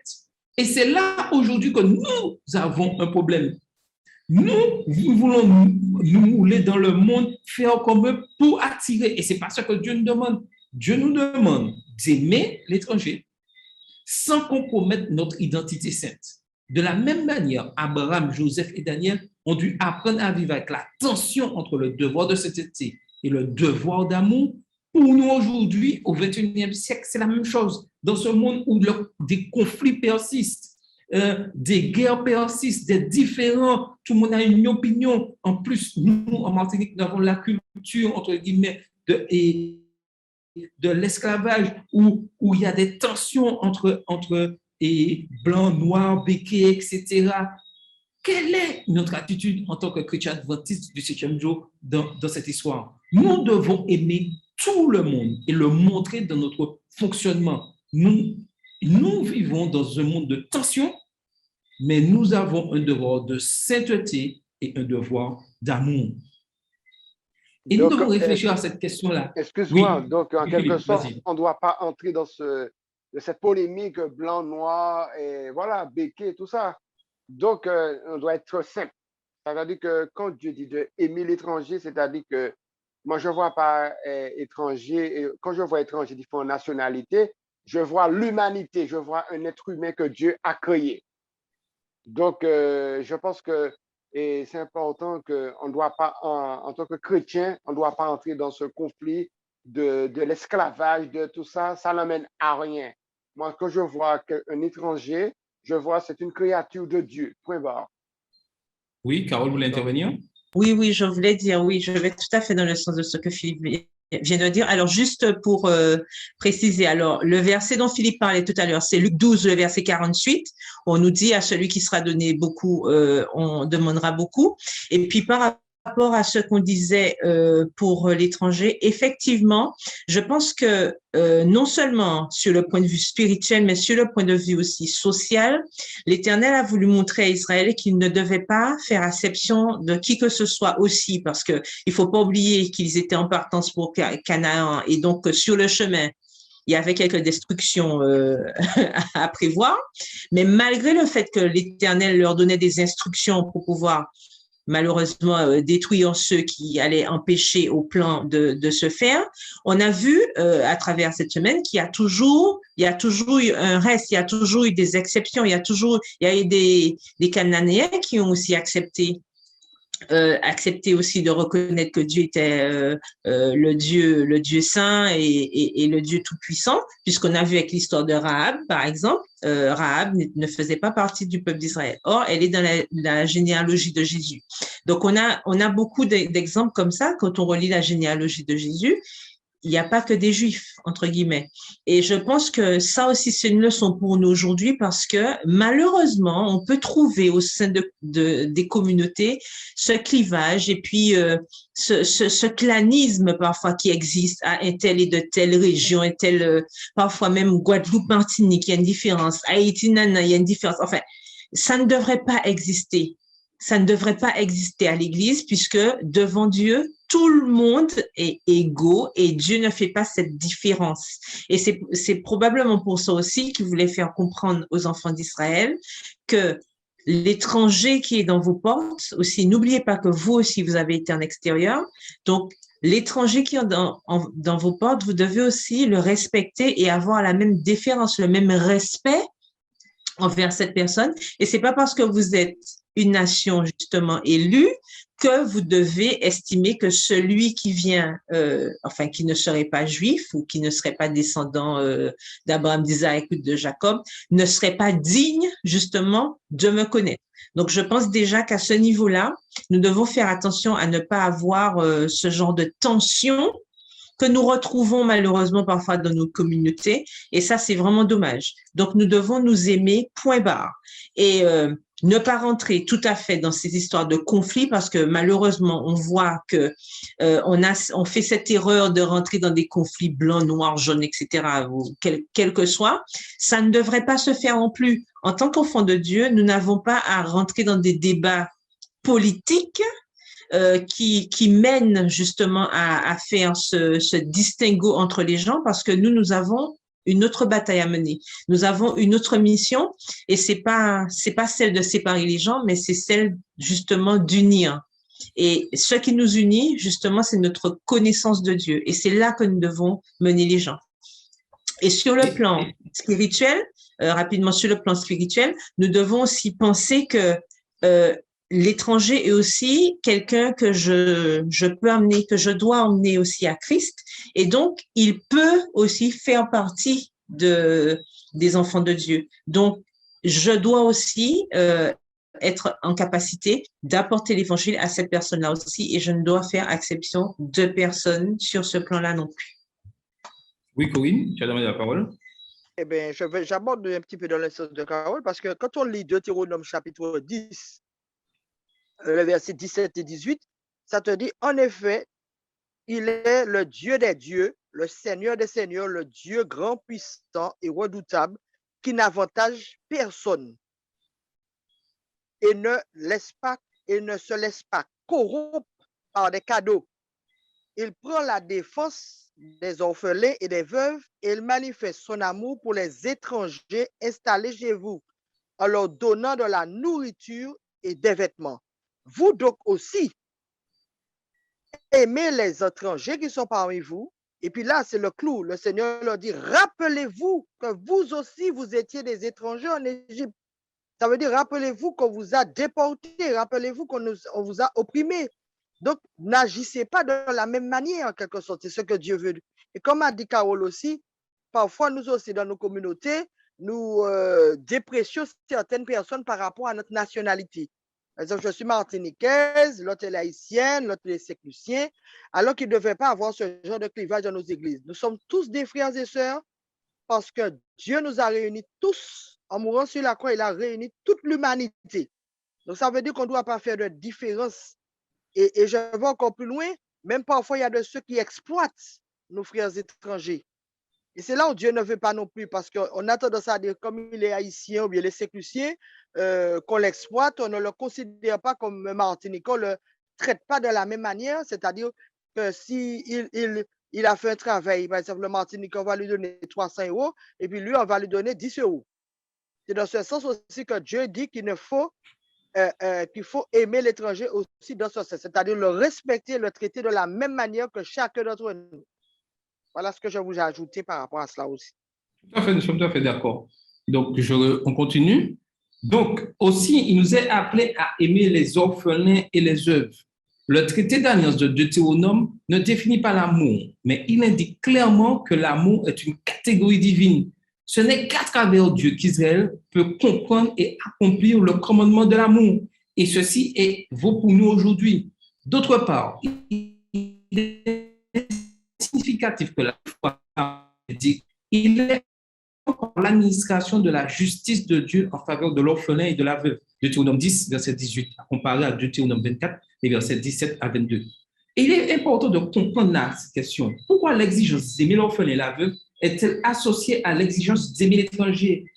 Quand on commet l'étranger, la veuve et l'orphelin, et nous avons commencé déjà à répondre, c'est-à-dire que nous mettons le plus souvent, nous mettons des personnes qui ne ressemblent pas, je dirais, à la masse de côté et nous ne comprenons pas. Mais Dieu nous appelle à pouvoir ensemble amener l'étranger, la veuve, l'orphelin, esclave, maître, à toujours les amener à adorer Dieu. Et lorsque nous sommes dans cette direction d'adoration de Dieu et non de notre personne, nous verrons vraiment ces changements de nos communautés.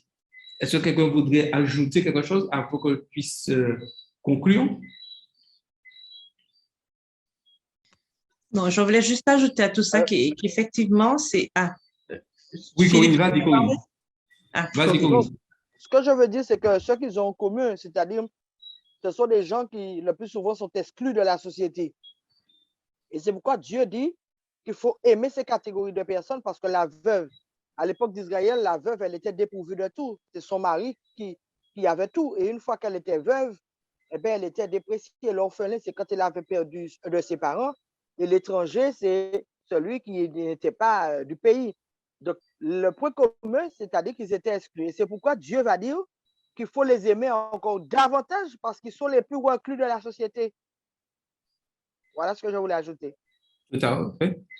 Philippe voulait intervenir. Vas-y, Philippe. Oui, effectivement, le droit commun, ça veut dire que ce que j'ai compris là, c'est que Dieu veut reconnaître le droit de chaque personne. Le droit. C'est-à-dire que quand je prends l'exemple de la veuve, on va pas lui apporter secours alors que Dieu veut reconnaître ses droits, quel que soit le droit. Et quand je regarde la veuve et l'orphelin, on voit que Dieu prend attention aux petits. Et on voit que Dieu ne fait, en conclusion, comme Jérémie dit, que celui qui se glorifie de me connaître, de savoir que je suis l'Éternel qui exerce la bonté, le droit et la justice. Le mot droit est très important pour moi. Chaque personne a un droit, quelle que soit la nationalité. Maintenant, je me suis posé la question, pourquoi il y a eu cette différence entre présent et cette caste-là? C'est une éducation. C'est l'éducation. Il faudra faire de la pédagogie afin de faire comprendre aux gens. Ce n'est pas comme ça qu'on fonctionne. Et nous avons un Dieu qui nous fait de la pédagogie, que la manière que vous fonctionnez, ce n'est pas comme ça que je fonctionne. Et je suis, comme il y a quelqu'un qui a dit, Dieu est mort pour l'humanité. Et l'humanité a droit a droit au salut. Blanc, noir, etc., ce qu'on veut. Le salut, et la grâce de Dieu, source de salut pour tous les hommes, a été manifestée. L'être humain, quel que soit sa différence, il a droit à la grâce de Dieu. Et c'est là que Dieu veut montrer qu'il ne fait pas d'acception, il ne fait pas de compromis, il ne va pas regarder parce que tu es X ou Z, il a dit, j'exige le droit. Et c'est comme ça que je considère Dieu, qu'il ne fait pas de différence entre le grand et le petit. Et c'est pour ça que j'avais, dans Deutéronome, il dit, vous écouterez le petit comme le plus grand. Et c'est Dieu qui rend la justice. Voilà. OK. Carole? Oui, je voulais juste, pour compléter tout ça, effectivement, dans Jacques 1, le verset 27, on se rappelle bien de ce verset qui nous dit « La religion pure et sans tache devant Dieu notre Père consiste à visiter les orphelins et les veuves dans leurs afflictions et se préserver des souillures du monde. » Donc, on voit bien que c'est pas tout de dire que nous sommes adventistes ou nous sommes ceci, nous sommes cela, que nous aimons Dieu et tout. Il faut aussi penser que ça implique des choses. Donc, l'étranger, la veuve, l'orphelin, comme disait Corinne, ce sont en général des personnes qui sont exclues de la société.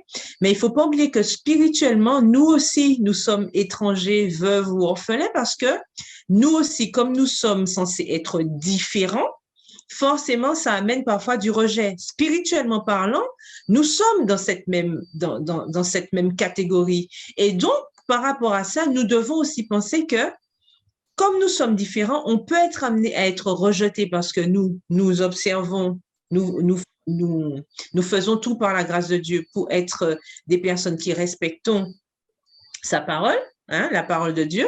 Donc forcément, ça nous met en position d'étrangers.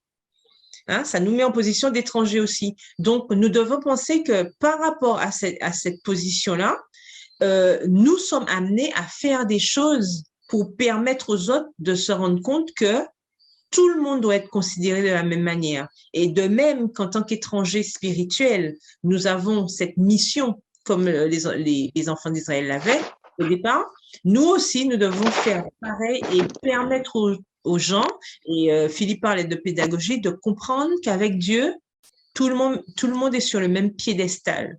Ce qu'il nous demande, c'est de pouvoir l'aimer de tout notre cœur, de toute notre âme, de toutes nos pensées. Et c'est ça c'est vraiment la base de tout. Et ça, c'est dédié à tout le monde, qu'on soit étranger, veuf ou veuve ou orphelin ou orpheline. Donc ça, par contre, c'est commun. Aimer Dieu. Et comme c'est la mission que nous avons, nous devons aussi transmettre cela auprès de tous ceux que nous rencontrons, quelles que soient leurs conditions sociales. OK, Corinne, vous voulez ajouter quelque chose? Oui, juste ajouter pour dire qu'effectivement, parce que lorsque Dieu nous dit, maintenant, il dit à quel que soit l'individu, vous étiez autrefois étrangers. Maintenant, vous n'êtes plus étrangers, mais nous sommes des citoyens et concitoyens des saints. Ça veut dire qu'on a changé parce que nous aussi, nous étions étrangers. On n'avait pas encore connu Christ. Donc, nous étions étrangers. Maintenant qu'on a connu Christ, on n'est plus étranger. Donc, quel que soit l'individu qui accepte Jésus, il n'est plus étranger. Il est concitoyen, gens de la maison de Dieu. Tout à fait, nous sommes d'accord. Donc, pour conclure, j'arrive.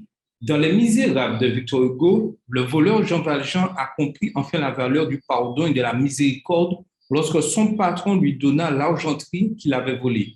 Sinon, il aurait été jeté en prison. Veuillez examiner les cas suivants. Vous êtes ancien ou pasteur d'une église. Une jeune femme de votre église eut un enfant à la suite d'une relation extra-conjugale.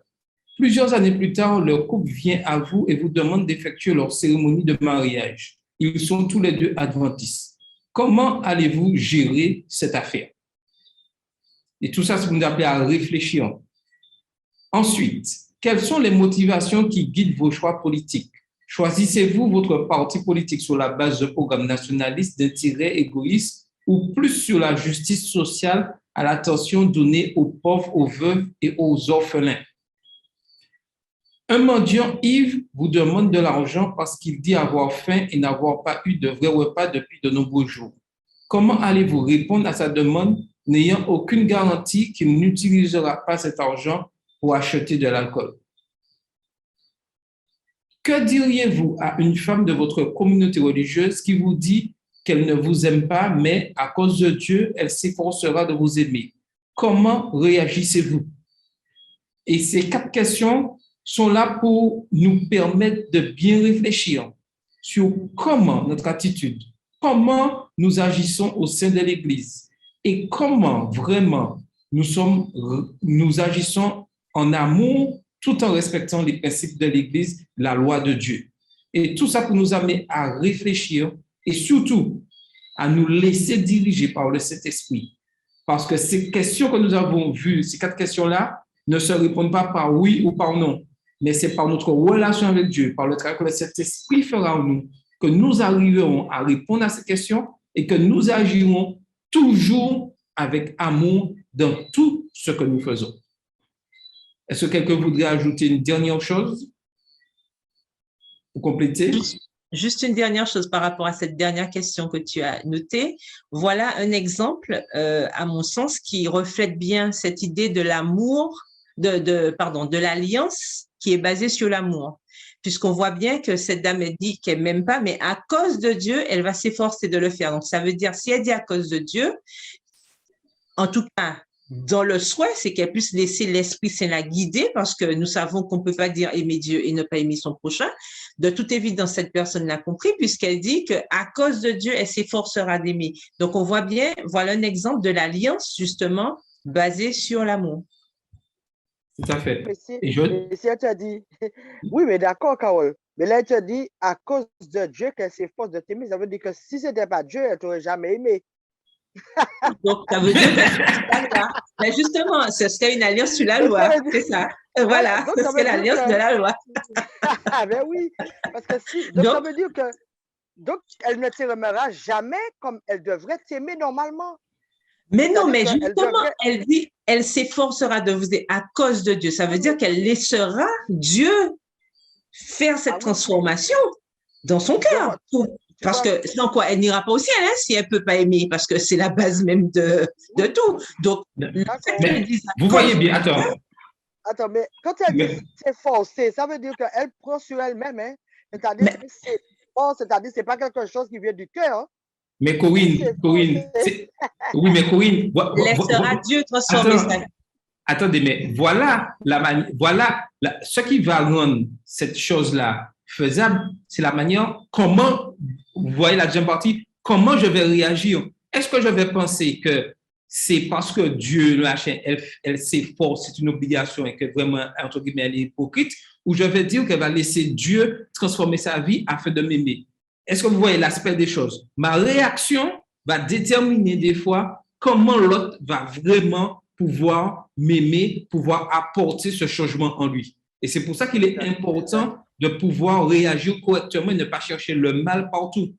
Voilà, parce que là, la personne, elle est honnête, donc elle reconnaît ce qui est déjà un bon pas, et à partir de cette reconnaissance, justement, à partir de ce constat, elle va laisser, on reste sur la base positive qu'elle va laisser Dieu la transformer pour que Dieu puisse transformer son cœur comme il faut, afin qu'elle puisse aller dans le sens de ce que Dieu demande.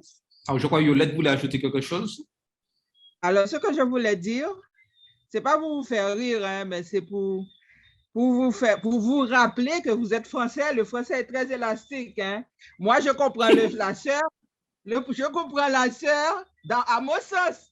La sœur voudrait dire, pour elle, si ce n'est pas Dieu qui avait fait ce changement dans sa vie, elle n'aurait jamais aimé.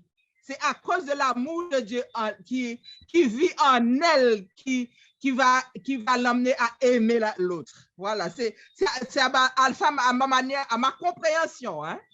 Tout à fait, non, mais tu as raison. Tu as raison.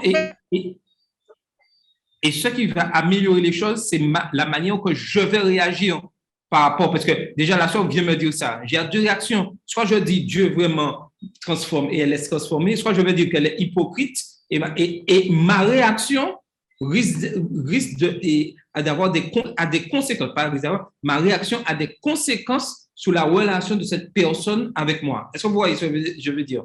Si je comprends de dire que cette personne est hypocrite et elle fait semblant parce que Dieu machin, mais si je pense que parce qu'elle a compris la relation de Dieu et qu'elle décide de m'aimer quand même parce qu'elle veut qu'on soit ensemble sauvés, ça va amener les choses. Et c'est pour ça que je dis que notre façon de réagir face à des situations, des fois, arrange les choses, des fois complique les choses. Et c'est pour ça qu'il faut se laisser absolument diriger par le Saint-Esprit dans nos réactions, dans nos manières d'agir. Donc, et je vais vous laisser, et je vais demander à Philippe s'il veut bien nous faire la dernière prière. Et je vais vous laisser avec cette question de réflexion. Comment est-ce que je considère l'étranger immigré dans mon pays? Qu'est-ce qu'individuellement je peux faire pour lui concrètement? En quoi suis-je semblable à lui? Comment honorer en parole et en acte mon Seigneur et Sauveur aujourd'hui? Quel commandement de la seconde table est ou sont oubliés dans mes relations avec les autres? Comment y remédier? Et tout ça, c'est pour nous amener à faire cet effort. Et j'aime bien cette question-là. Comment honorer en parole et en acte mon Seigneur et Sauveur aujourd'hui? Et mon souhait, c'est que nous puissions vraiment honorer en parole et en acte notre Seigneur aujourd'hui. Philippe, tu nous feras la dernière prière, s'il te plaît. Merci. OK. Notre Père qui est dans les cieux, nous voulons te remercier pour les instructions que tu nous as données, Seigneur. De nature, nous sommes égoïstes, Seigneur, mais grâce à ton amour pour nous, tu nous permets de changer, Seigneur. Nous voulons, Seigneur, mettre en pratique tout ce que nous avons étudié durant cette semaine. Tu es un Dieu cohérent, Seigneur. Tu as choisi un peuple, Seigneur, pour transmettre ton caractère. Aujourd'hui, Seigneur, les leçons que tu nous donnes, Seigneur, tu as choisi un peuple que nous devons mettre en application tout ce que nous disons, Seigneur. Aimer l'étranger, soutenir la veuve, soutenir l'orphelin, soutenir qui que ce soit. Mais cela, Seigneur, de nous-mêmes, nous ne le pouvons pas faire. Nous voulons, Seigneur, que tu agis par ton Saint-Esprit, car tu as dit, à ceux-ci tous connaîtront, vous êtes mes disciples si vous l'avez l'amour les uns pour les autres, Seigneur. Seigneur, bénis-nous, Seigneur. Nous sommes rien sans toi. Et nous voulons, Seigneur, et réclamer le don du Saint-Esprit qui nous transmet cet amour, Seigneur. Car dans l'Église, Seigneur, tous étaient d'un commun accord, Seigneur, et se sont aimés, et tu as déversé la pluie de la première saison.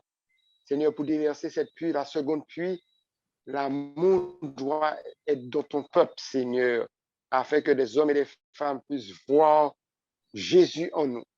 Bénis ton serviteur Charles et ta servante Carole, Seigneur.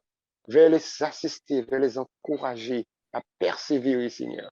Bénis aussi tous ceux qui ont été sur la plateforme, qui ont participé, qui ont retenu, qui ont entendu tout ce que tu as dit par ton serviteur. Viens nous permettre de jouir de ce sabbat, dans notre sabbat, en abondance, Seigneur, 24 heures. Viens nous fortifier et que ta paix et ta grâce nous accompagnent. Nous t'avons prié au nom de Jésus. Amen. Amen. La semaine prochaine, si Dieu veut, nous verrons quelle est cette grande nation. Donc, je vous invite à continuer à étudier la parole de Dieu, à être fidèle à ses ordonnances, à continuer à découvrir tout ce que Dieu fait pour nous. Et n'oublions pas qu'à partir du 6 au 13 novembre, nous aurons notre semaine de prière de l'Église adventiste mondiale. Donc, nous allons prier ensemble dans le sens du message des 3 anges et la mission de l'Église. C'est notre mission. Donc, continuons à être fidèles à la parole de Dieu et que le Seigneur vous bénisse.